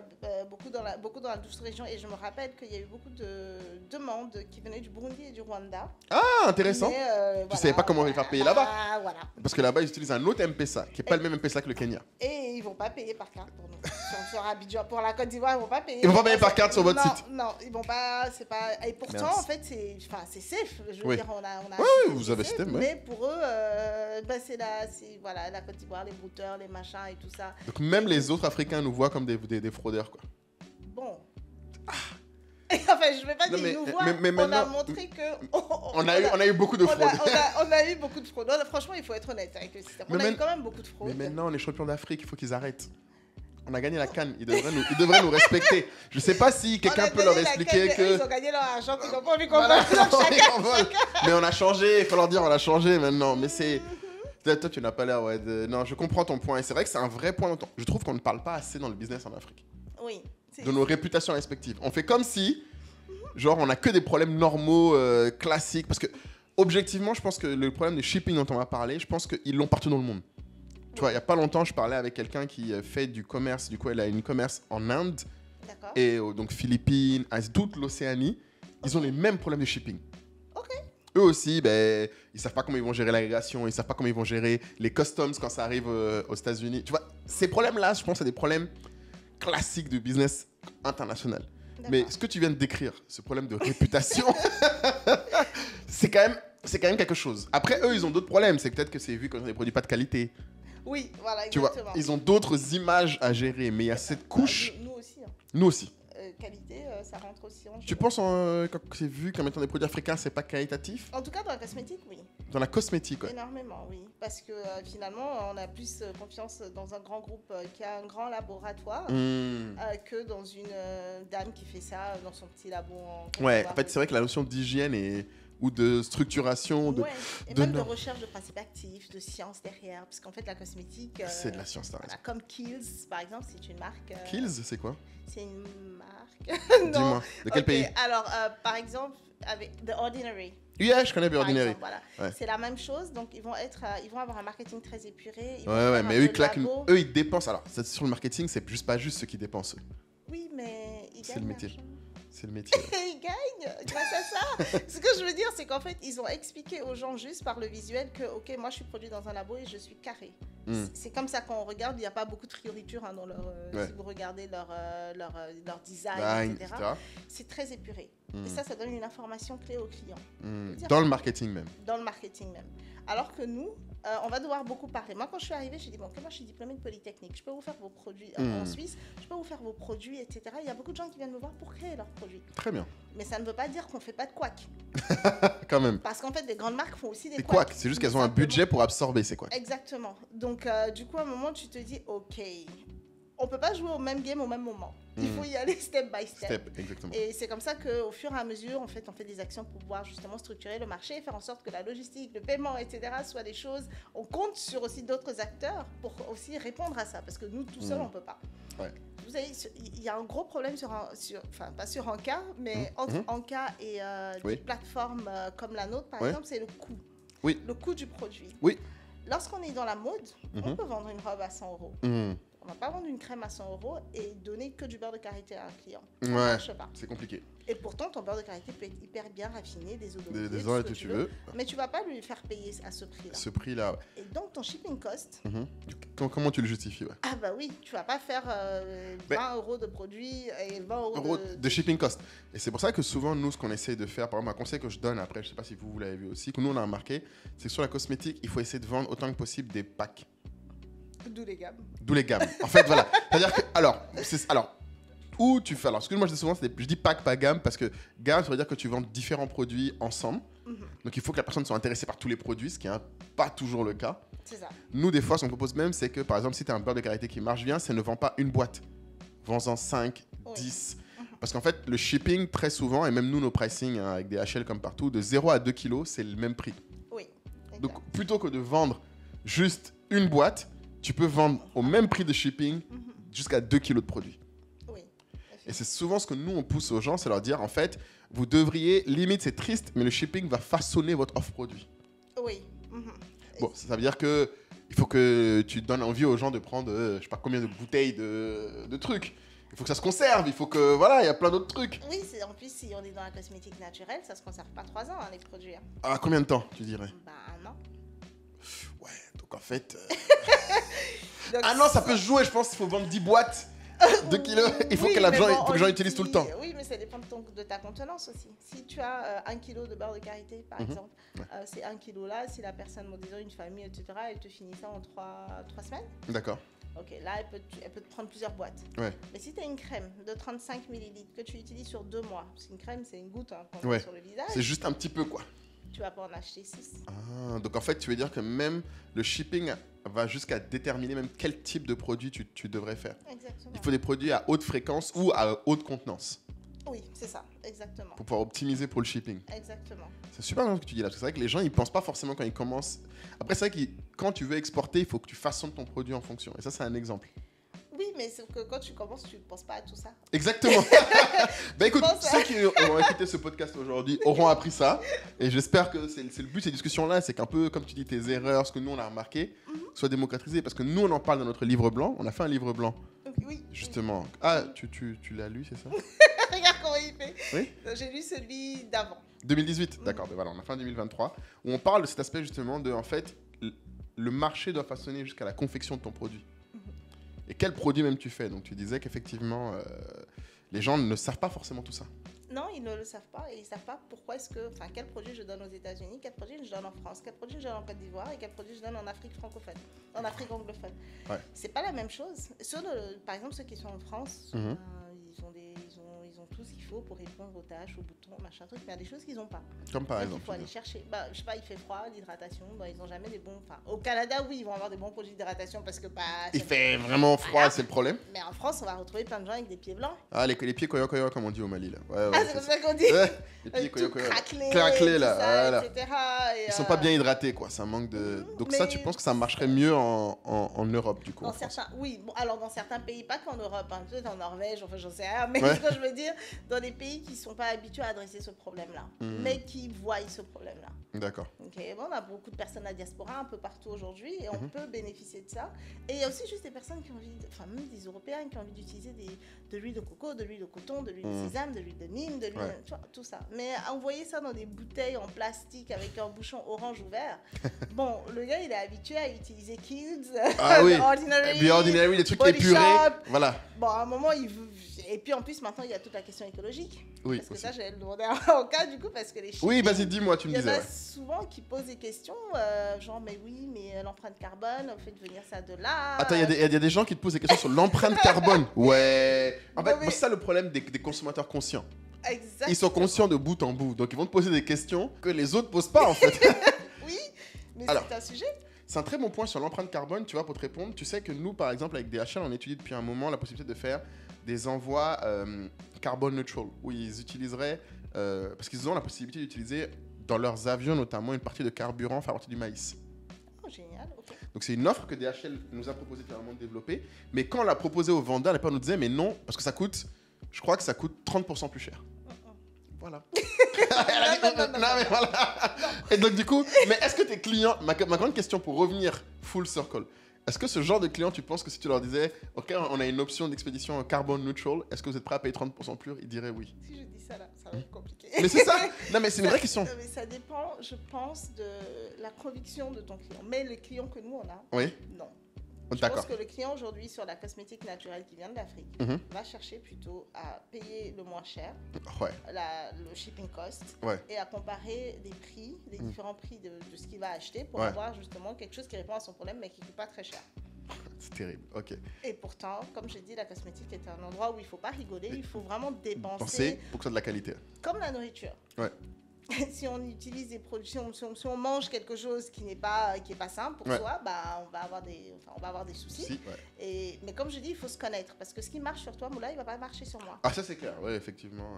Ouais, moi, je vais manger du sucre, Mhm. je vais pas avoir de boutons, Mhm. mais une autre personne va manger du Ouais. sucre et va avoir une éruption cutanée de boutons. Et pourtant, on va utiliser peut-être la même nourriture, on va mettre la même Ouais, crème. ouais. On va dire, ah, la crème là marche pas, ça m'a donné des boutons. Non, tu n'as pas conscience de ce Qui marche avec toi. de ce qui marche avec toi ou de ce qui te cause un problème. Mhm. Et donc, je me dis, en fait, nos consommateurs sont devenus très exigeants, Mais pas aussi informé. mais pas aussi informés. Et pas non plus prêt à mettre le prix de l'exigence. Exactement. On met le prix d'exigence sur Clarins et L'Oréal. On ne le met pas sur Nature et Tradition, Adeba ou Suki Suki ou truc. Parce que Sur les marques africaines. Parce que c'est en Afrique. Et je pense qu'il y a aussi une question de la perception des matières premières. Ça paraît pour eux comme étant un truc qui ne doit pas être cher.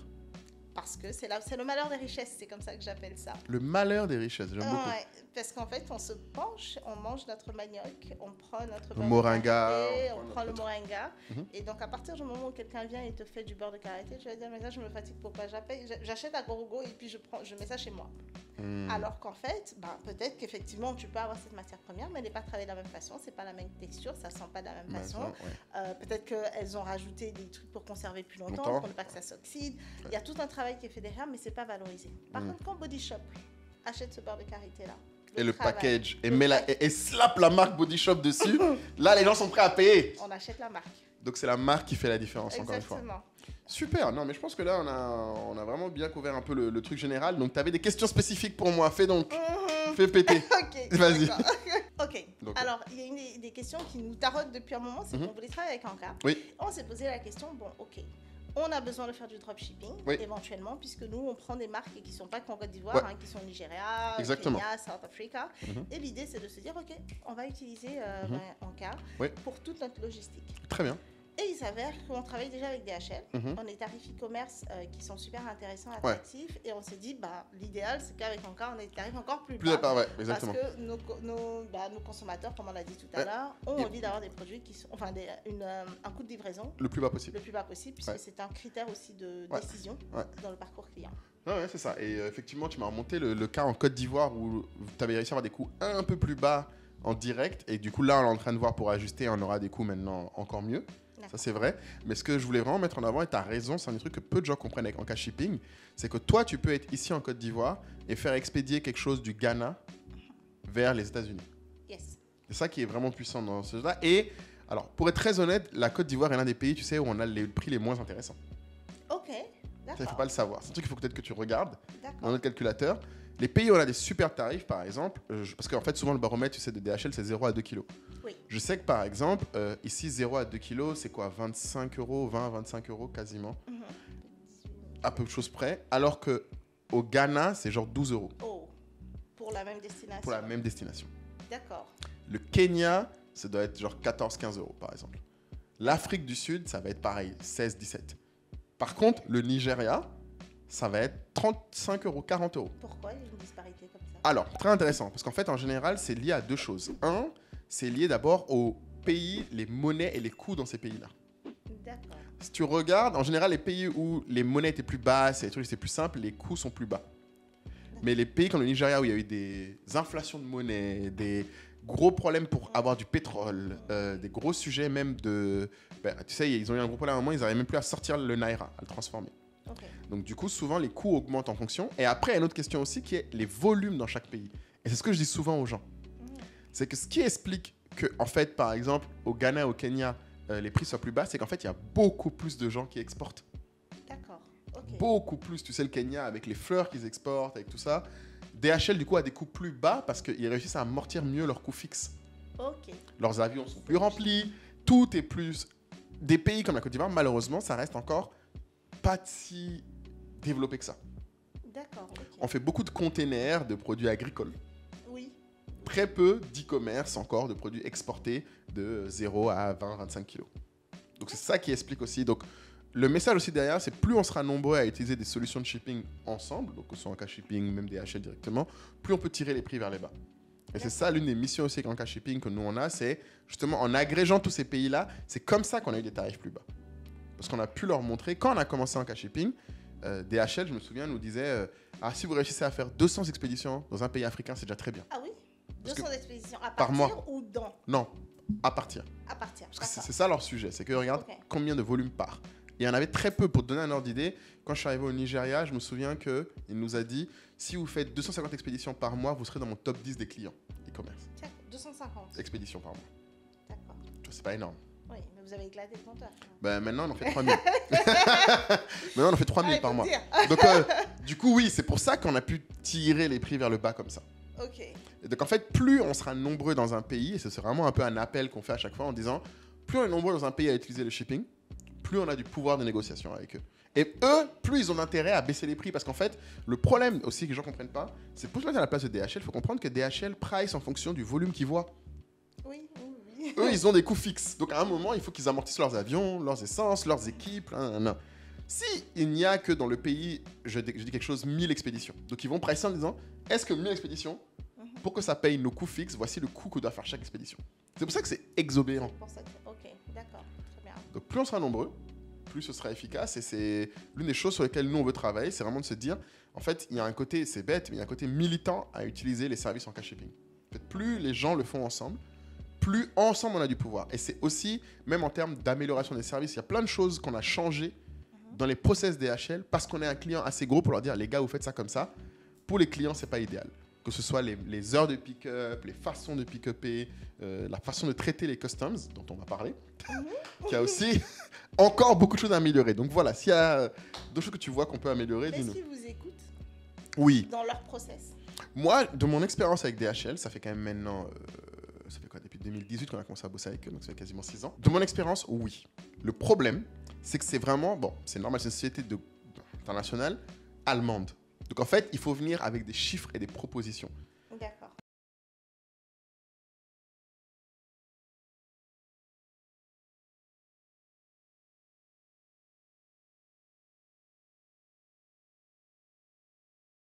ajuster qu'en fonction de mes coûts fixes.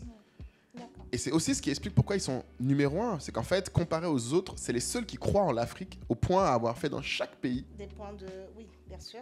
Et ça a un coût. D'accord. En fait, les gens ne le voient pas, mais c'est un peu ce que tu décris, le malheur des richesses. C'est qu'on a la chance que DHL nous prenne au sérieux. FedEx, UPS et autres, c'est des franchises. Oui. Donc c'est un entrepreneur local qui prend la marque et qui fait son truc.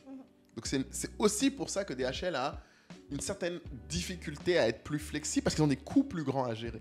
Mais de mon expérience, quand on leur remonte quelque chose, parce que surtout aussi il y a un point de, quand c'est une personne qui leur dit, sur 1000 clients, ils vont pas changer. Mais quand en cas nous on parle, nous on leur dit non, on a eu 60 clients qui ont ce problème dans 3 pays africains. D'accord. Donc là ils disent ah oui, il y a peut-être un problème. Oui. C'est ça le point. Donc en fait, c'est ça la difficulté. Ouais. Non, parce que la logistique peut être un vrai frein pour l'expansion d'une marque. Ah non, mais c'est un vrai frein. Et c'est pour ça qu'on a commencé par ça en cash shipping. Ouais. Mais est-ce que c'est pas plus simple, du coup, De faire... enfin, ouais. Parce qu'on pourrait avoir beaucoup plus de volume si certaines choses étaient simplifiées. Comme par exemple, je t'écoute, dis-moi. Bah, j'ai un exemple. L'histoire de la douane. Oui, dis-moi. Alors, nous, chez Masewa, on va vendre un produit et la personne va... Expédier. Okay, elle est en France. Ouais, elle reçoit. Elle reçoit son produit. Ouais. Nous, on part de notre warehouse ici Ouais. et on l'expédie. Et une fois sur 5, il y a la douane française qui lui dit « Ah, au fait... » Normalement, ça devrait être 4 fois sur 5, mais t'as de la chance, c'est quand même nouvel an. J'ai beaucoup de chance. Voilà. Ou plutôt mes clients ont beaucoup de chance. Exactement. Ah, et après, ils se plaignent, même si c'est écrit sur la plateforme qu'effectivement, il peut avoir des frais de douane. Des frais de douane. Ouais. Mais en fait, ça change carrément en fait, l'expérience client. Oui, entièrement, parce qu'ils ont l'impression d'avoir un surcoût surprise non annoncé. Exactement. Ouais. Alors, avec justement en cas, si on l'intègre sur la plateforme, l'idée c'est, est-ce que d'office, c'est intégré? Oui. Ou est-ce que c'est... Ouvert. Alors, je vais t'expliquer comment on gère les douanes, nous, ce qu'on a proposé. Parce que ça, là, tu décris un vrai point, notamment en Europe. Parce qu'aux États-Unis, avec la Goa, il n'y a pas de douane jusqu'à 800 € de valeur. D'accord. Ça, il faut le savoir, c'est la bonne nouvelle. Okay. Le Canada aussi est horrible en douane. Okay. Il faut le savoir. Donc, l'Europe et le Canada, c'est des zones insupportables en douane. Parce que, il faut savoir que depuis 2022, ils ont mis en place une loi où c'est pas seulement des frais de douane que tu payes la TVA. Ok. Vraiment, la TVA de 20%, là, tu la payes sur tous les colis entrants dès 1 €. Voilà, désolé. Je suis navré de t'apprendre ça comme ça. C'est quelque chose qui peut effectivement te plomber l'ambiance, mais c'est une réalité. Il faut que les clients soient conscients parce que c'est pas que toi, c'est-à-dire que même quelqu'un qui expédie des États-Unis vers la France, quand la personne reçoit, normalement, elle doit payer 20% de TVA. D'accord. Moi, je sais, là, j'ai commandé des chaussures, là, et quand ça arrive en France, mon père a dû payer de la TVA. Des sneakers? Oui. C'est bizarre, hein, j'ai dit ça au hasard. Non, mais j'étais obligé. Maintenant, je ne suis plus à moto, donc il faut que je m'achète des chaussures normales. C'est bien. Voilà, donc j'ai dû passer à ça. Mais du coup, c'est un exemple. Mais évidemment, c'était surtout pour la Chine. Ok. Nous, on est des dommages collatéraux. C'est ça l'histoire. Donc, ce que nous, on propose aux gens, pour proposer, il y a 3 façons de faire. Déjà, il y a, si tu veux le simplifier et quasi l'imposer, nous, par la marketplace en cas.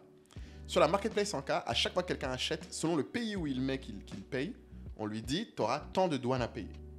D'accord. Directement, c'est calculé. Il a l'option de décocher, de dire, je ne veux pas payer les douanes. Okay. Mais l'avantage quand il fait ça, c'est que toi, en tant que vendeur, on te garde la trace que cette personne a dit, je ne veux pas payer les douanes. Ok. Donc, vous n'avez pas à vous poser la question. Si la personne a payé les douanes, tu as un tag custom managed. C'est-à-dire que dans ce cas-là, nous, on gère les douanes de bout en bout. Ok.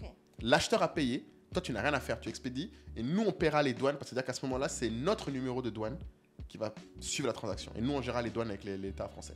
D'accord. Okay. Et l'État italien, ou l'État suisse, ou l'État qui correspond. Ça, c'est la façon simple.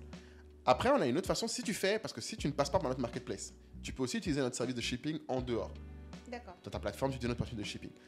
Là, il y a une deuxième solution, c'est si tu utilises notre service de paiement. Notre service de paiement en KPay, tu peux créer un lien de paiement ou tu peux le lier sur ton site. Ok. Donc ça, c'est... Quand les gens passent par là, toi, tu as la possibilité, quand quelqu'un paye par Encapay, de décider le montant qu'il paye. Donc tu peux mettre les douanes dès le début. D'accord. Ou si tu ne sais pas au début ce qui se passe, c'est qu'on propose une autre solution, c'est quand quelqu'un a payé, par exemple, toi, tu lui as vendu, je sais pas, pour 200 € de produit, quand la personne a payé, elle t'a donné son adresse de livraison. Du coup, parce que quand elle paye, elle remplit son adresse de livraison. Oui.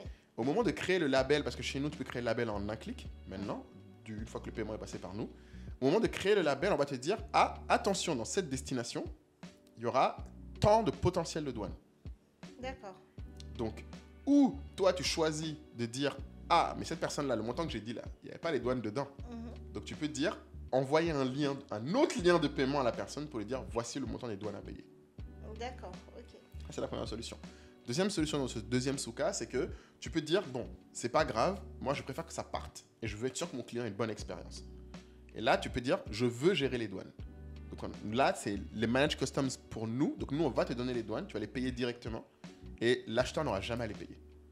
D'accord. Et la dernière étape, c'est tu peux dire, Salam Lafia, moi je m'en fous d'affaires de douane, là je ne vais pas m'en occuper. Donc tu dis, je ne veux pas payer et lui il ne veut pas payer. Donc tu mets juste, on ne veut rien gérer. Et là, ça veut dire, c'est Inch'Allah, ça va. Et puis on verra. Donc ça, c'est le cas le plus fréquent qu'on a aussi. Et le dernier cas, c'est si jamais tu n'utilises même pas notre paiement, tu peux, quand tu crées n'importe quel label sur Anka Shipping, en fait, tu as la possibilité de choisir qu'est-ce que tu fais des douanes. D'accord. Quand tu crées le label disant je vais en France pour tel montant, nous on te dira, alors vu la valeur de ton colis, parce que c'est la valeur du colis qui détermine la douane, on te dit, ah tu vas devoir payer tant de taxes.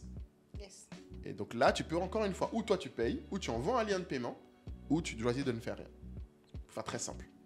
Donc en fait, à toutes les étapes, tu as la possibilité de décider de pas ou le payer, ou tu vas sur la marketplace où là c'est automatique et c'est fait à chaque fois, ou par le paiement, là tu décides à chaque fois que tu reçois un paiement avant de faire le label, ou simplement, quand tu le fais complètement à part, à chaque label tu peux décider si tu veux facturer les douanes à la personne.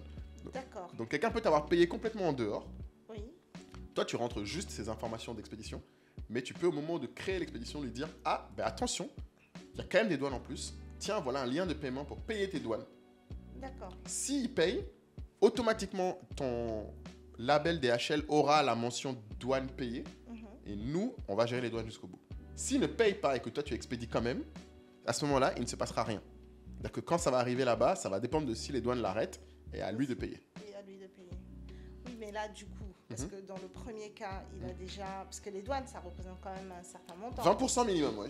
Minimum. TVA, si c'est en France, c'est 20%. D'accord. Faut le savoir, 20%. Et donc, si on ship un produit, je sais pas moi, à 20 000, Ouais.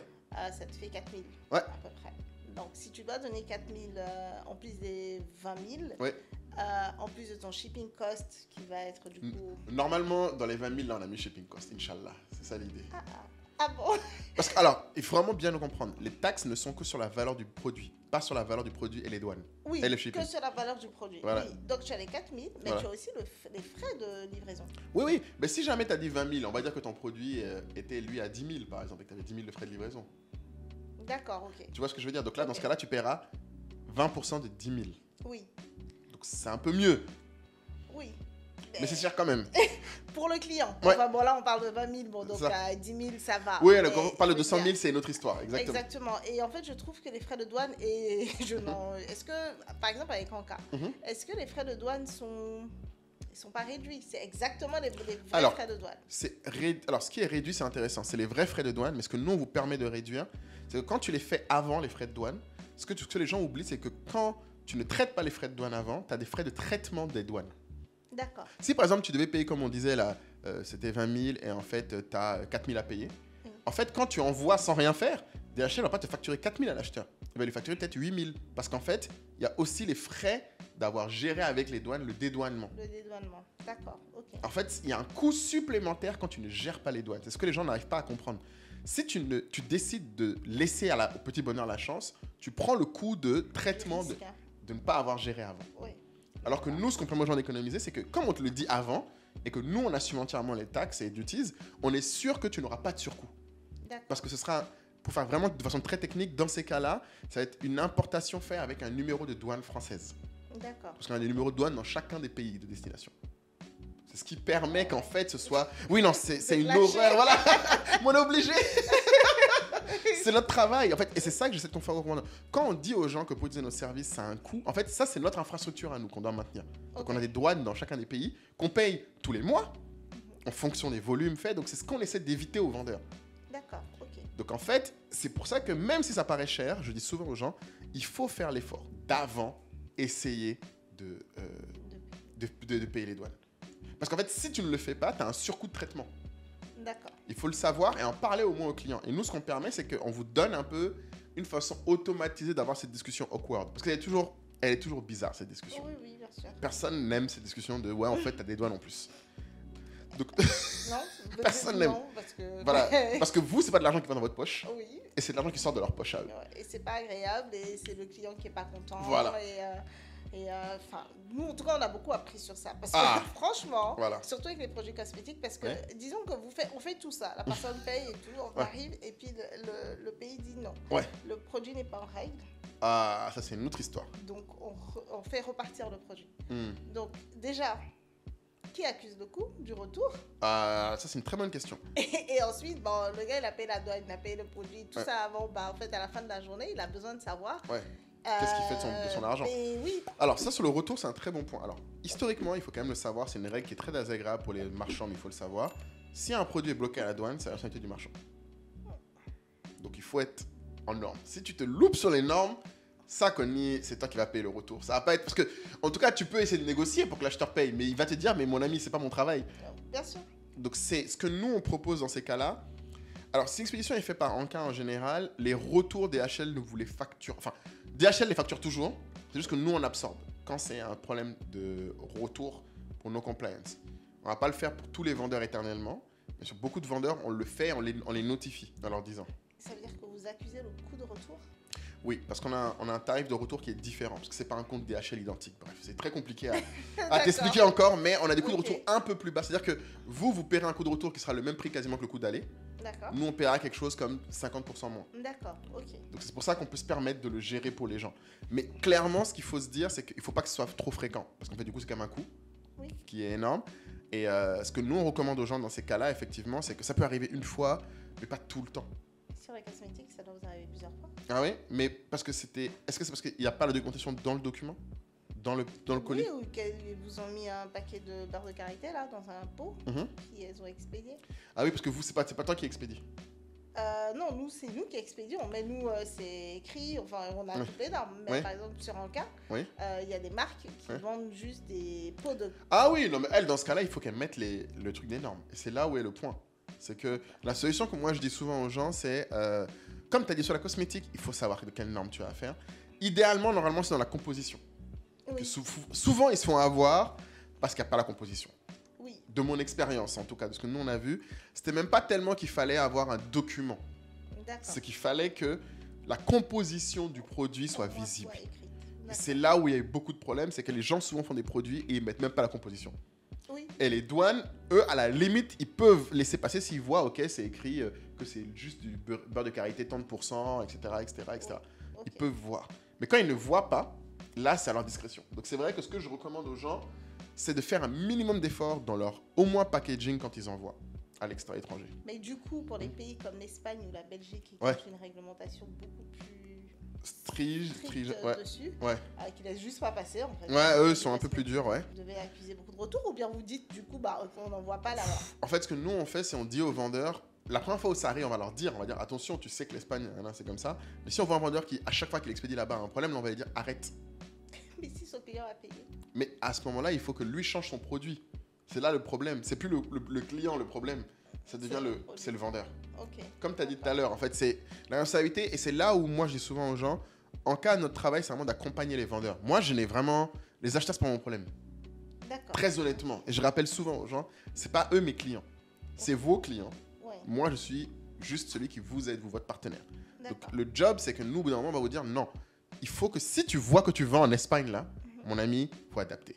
D'accord. Quitte à faire, des fois, on a eu des cas où des gens faisaient, par exemple, sans changer tout le packaging, ils faisaient des documents en espagnol pour les douanes.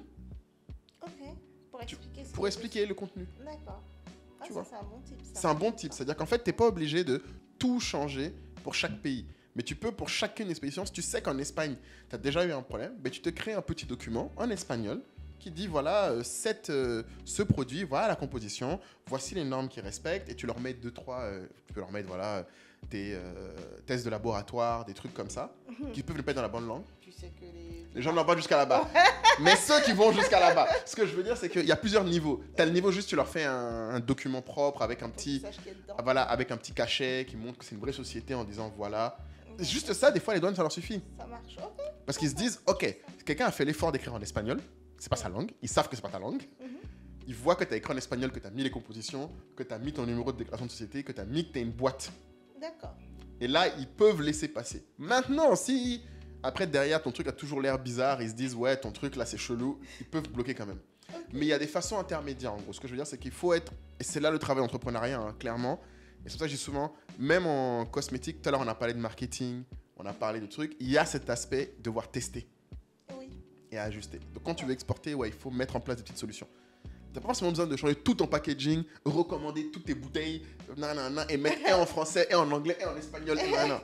Mais tu peux, voilà, tu peux faire à côté avec des systèmes où tu mets justement des documents spécifiques d'expédition. D'accord. Et souvent, ça suffit.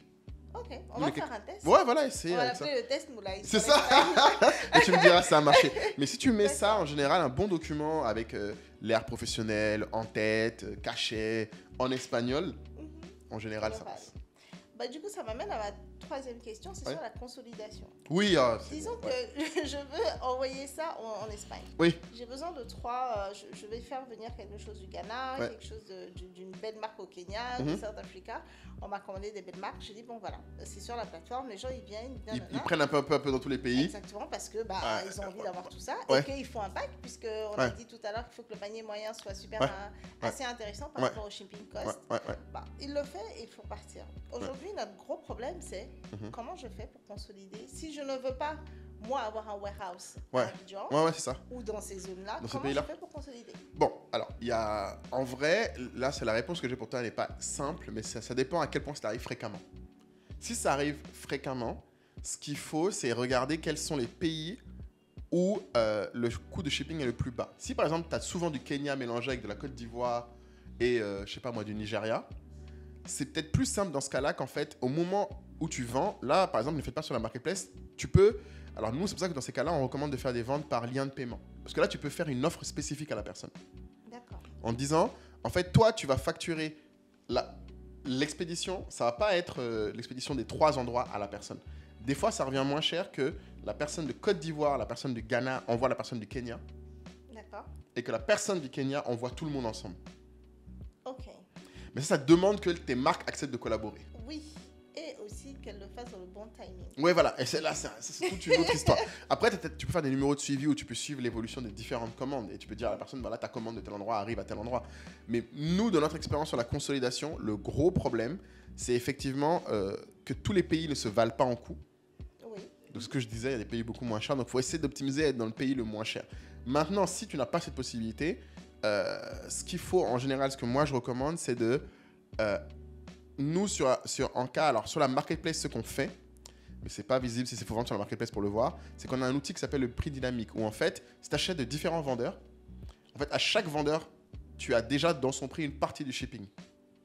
Ok, comme Amazon. Comme Amazon. Génial. Okay. Et donc, du coup, quand tu passes par la marketplace, en fait, si quelqu'un, tu as bien une boutique de main Masewa avec tes produits interpays, tu leur dis juste, prends dans ce truc-là. Là, ils voient les différents pays, ils prennent.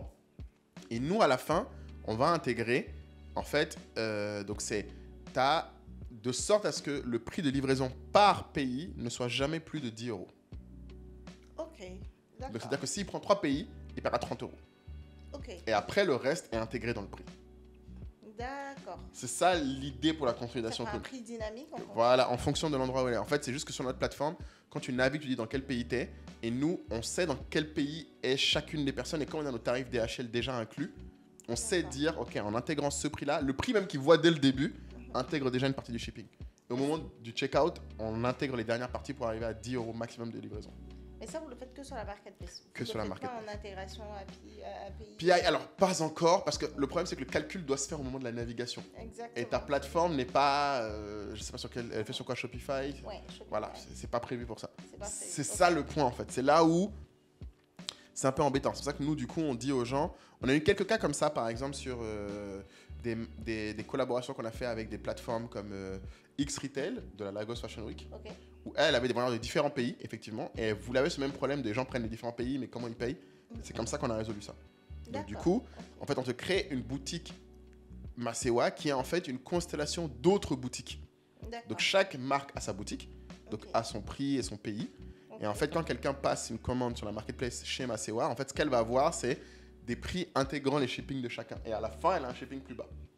Ok, Ça, d'accord. c'est dans le cas où tu es un agrégateur de plusieurs marques. Mais il faut que ça colle avec le besoin. Il faut vraiment que ce soit fréquent. Ça, je veux dire, c'est encore une fois. Si c'est une fois par mois, en général, tu peux te débrouiller avec le lien de paiement et les shipping par pays pour amoindrir le coût. Oui. Mais si c'est toutes les semaines, bon là, oui, peut-être que ça vaut le coup. Ça devient plus compliqué. D'accord, ok. Voilà. Vous avez pour but de faire un warehouse? Ouf! Alors ça, c'est une vague de ces questions. Puisqu'Amazon a l'intermédiaire aussi, ce qui est intéressant. Oui! Mais tu sais qu'Amazon, attention, les gens oublient Amazon, c'est parce que Amazon te fait payer quasiment 30 à 40% de commission aussi. Si on faisait ça, oui, on pourrait. Mais je connais pas beaucoup de marques qui accepteraient ça. Voilà. Non, parce que nos coûts de production sont élevés parce qu'on n'a pas encore industrialisé nos industries, nos business en fait, si on veut. Donc forcément, c'est très compliqué, même nous, d'avoir des marges intéressantes avec les marques. Il faut que les marques soient vraiment mûres pour se dire, ok, j'ai fait une structuration de prix qui me permet d'inclure ça. Et ce que je dis souvent, c'est qu'on n'y est pas encore. Nous, par exemple, il faut savoir qu'on a testé d'avoir un warehouse en France. Ok. On en a eu un en France et un aux États-Unis. D'accord. Chacun pendant 1 an. Et le problème qu'on a eu, c'est que la vraie difficulté est dans la production, comme tu décris. Parce que même les vendeurs, on avait trouvé des super tarifs, on a négocié pour que les gens puissent stocker, que ça passe si coûteux. Le problème qu'on s'est retrouvé à avoir, c'est qu'à la fin de l'histoire, les vendeurs, les produits qui avaient le plus de succès, ils les avaient pas assez en quantité pour les stocker et pouvoir faire le juste à temps. Parce que l'autre secret derrière le warehousing, c'est qu'il faut avoir du stock disponible. Yes. Et comme tu l'as dit, souvent sur les best-sellers, qui sont 80% des commandes des marques, elles n'ont plus le stock pour pouvoir les stocker à l'étranger. Donc on s'est retrouvé à avoir des warehouses avec des produits qui ne se vendaient pas, mais les produits qui se vendaient n'étaient pas là. On se comprend. Voilà. Donc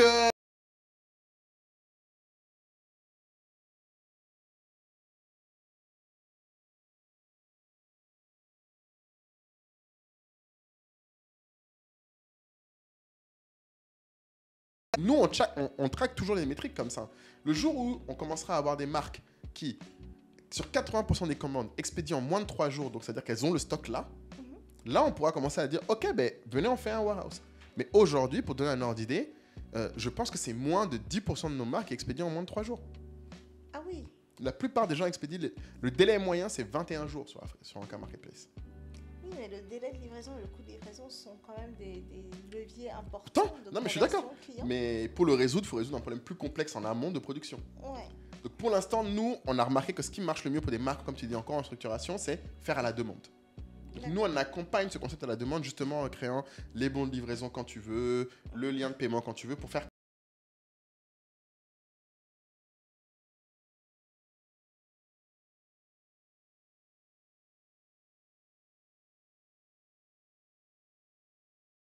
On n'a quasiment pas d'autres marques. On a une autre marque qui était comme ça en Côte d'Ivoire qui s'appelle Ellie Beauty, qui elle faisait ça, mais eux, en plus, ils le faisaient par moment. C'est-à-dire qu'eux, ils viennent, quand ils ont le stock, là, ils ouvrent. D'accord, ok. Donc eux, ils pourraient faire du warehouse, mais avec 2 marques, on ne peut pas. Il faudrait beaucoup plus de marques. Donc nous, on encourage ça, c'est pas qu'on ne veut pas le faire, on l'a même essayé, on a payé pendant 1 an un warehouse, donc on a dépensé de l'argent.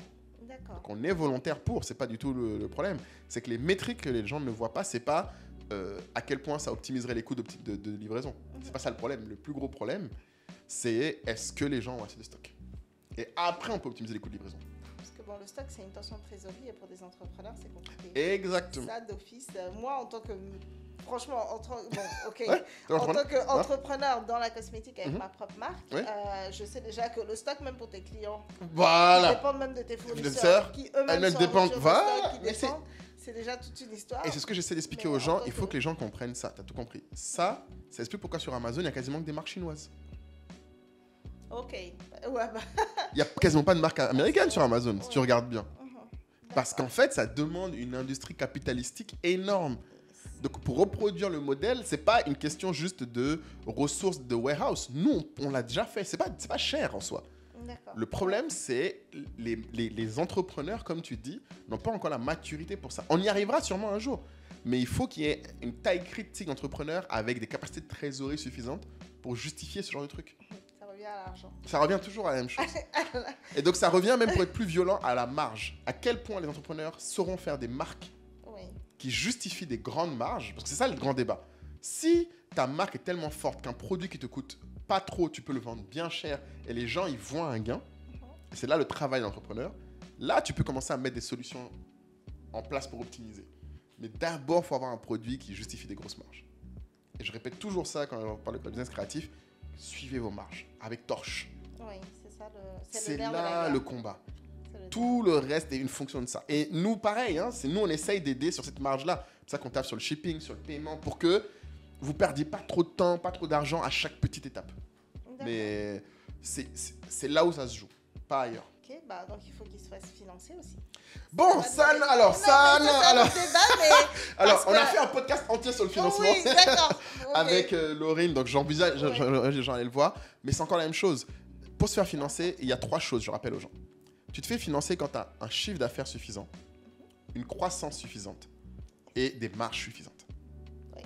Et donc, pour rappeler aux gens, moi je donne souvent aux gens, chiffre d'affaires suffisant, si tu ne fais pas plus de 100 000 euros par an, oublie.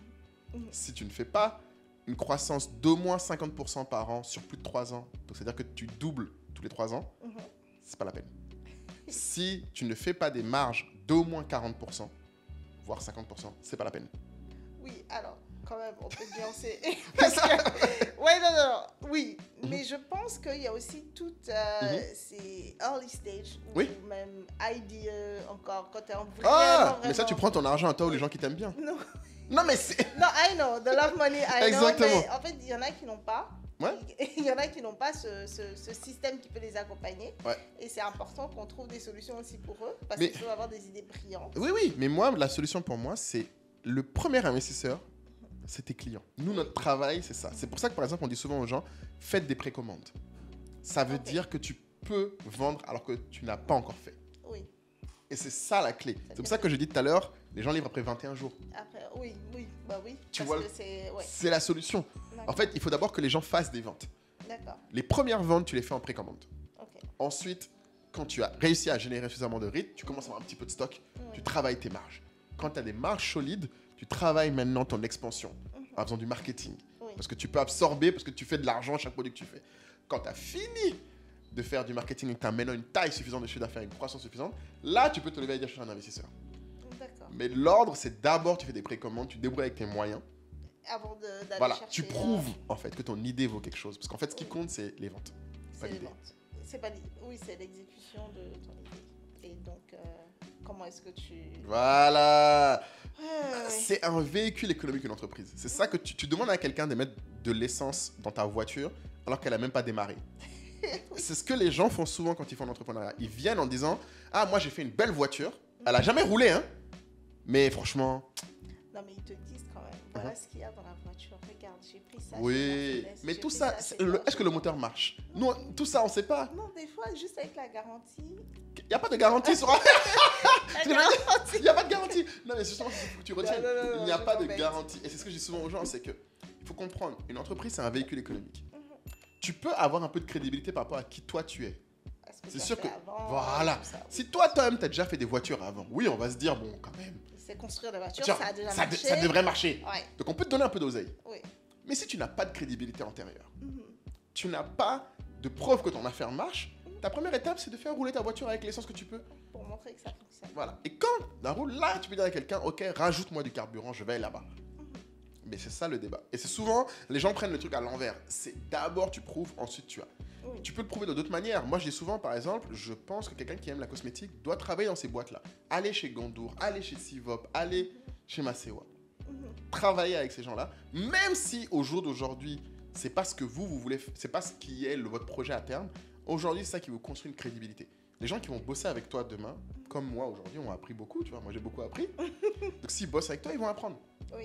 Et c'est pareil sur s'ils bossent chez Sivop, chez Gandour, je suis sûr qu'ils vont apprendre des choses. Bien sûr. Et surtout, ils vont créer une crédibilité qui fait que le lendemain, quand ils lancent une marque, ils auront plus de crédibilité, plus de réflexes et plus de contacts et tout ce qu'il faut.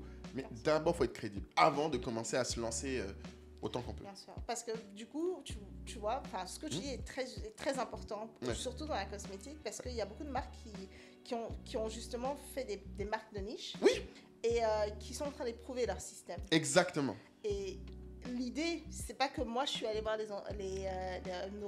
ceux qui m'ont accompagné en leur disant ah bah oui voilà moi je sais que je vais faire ça et que ça va fonctionner. Absolument pas. Je suis venue uniquement avec mon expertise, avec mon expérience, ma crédibilité, leur montrer voilà ce qui s'est passé. Ils sont venus vers moi aussi. Enfin, on s'est rejoints quelque part et on a créé Masewa ensemble en se disant écoutez, voilà, on peut essayer. Il y a quelque chose ici qui peut être puissant. Et on a une expertise qu'on peut mettre au service, mais on a aussi des leçons apprises d'une expérience avec des échecs, avec des succès aussi, qui ont permis aujourd'hui de créer Masewa. Et moi, en fait, c'est quelque chose qui est important parce que on va tous faire des erreurs. On fait tous des erreurs. Et c'est important de faire des erreurs. Mais ce qui est important, c'est d'apprendre les bonnes leçons, pas juste des leçons qu'on se dit dans sa tête, mais les bonnes leçons de ces erreurs-là, pour demain avoir la crédibilité, pour dire, si vous me mettez ça dans les mains, je suis capable de faire ça parce que voilà ce qui s'est passé, voilà ce que j'ai appris. Mais je suis d'accord qu'il faut quand même qu'il y ait de l'argent quelque part. Mais oui, il faut que tu fasses... En fait, comme je dis toujours aux gens, on te donne de l'argent quand tu en as fait. C'est pas... tu en as fait quelque part ailleurs, ça se trouve. Tu as fait dans une autre boîte, tu as une autre expérience, mais il faut que tu l'aies fait. Oui. On donne pas de l'argent aux gens juste... À part tes amis ou aux gens qui t'aiment bien, ça c'est un autre débat. Oui, ça c'est différent. Mais c'est parce que eux, tu as fait d'autres choses qui t'apprécient. Mais là, ce que je veux dire, c'est qu'en tout cas, sur l'entrepreneuriat, il faut vraiment qu'on le rappelle, l'entrepreneuriat créatif, cosmétique n'est pas différent. Il n'y a pas de différence. C'est-à-dire que, quelles que soient les convictions, l'ambition, il faut un minimum de crédibilité et tu peux le créer de plein de manières. Et c'est l'ambition chez Anka, c'est aussi de pouvoir dire, on accompagne des très gros, mais du coup, on donne aussi les leçons des très gros, avec ce podcast notamment, aux plus petits. Pour qu'eux se rendent compte qu'en fait, pour arriver là-bas, il faut faire comme tu l'as décrit, il faut tester. Étape par étape. Et la première étape, quand une marque de cosmétiques commence, comme tu dis pour moi, il y a, oui, bien sûr, créer un produit, trouver son best-seller. Mais comment tu trouves que c'est un best-seller? En le vendant. Ce n'est pas une création de l'esprit de « Ah, moi, je sens que ça, là, ou mes copines ont bien aimé quand je leur ai donné. » Non, il faut que tu vendes. À plus grande échelle. Voilà. Et plus tu vends, plus tu peux grandir. Mais c'est pas autrement. Oui, on est d'accord. Voilà. Bon, bah écoute, je pense qu'on va arrêter là. Ça fait un petit moment qu'on traîne. Le peuple n'a pas que ça à faire. Donc, continuez à créer, continuez à vendre, continuez à faire de l'argent. Et puis, écoutez... merci beaucoup Sandrine d'être venue. Et n'hésitez pas à aller la suivre sur les réseaux, Masewa. Faites-le et puis j'espère qu'elle aura plein de commandes après ce podcast, comme ça vaudra la peine qu'elle soit déplacée. Oui, bien sûr, et j'espère que vous avez appris aussi beaucoup de choses et que vous ferez attention à ce que vous mettez sur vous. Amen. À plus tard. Ciao.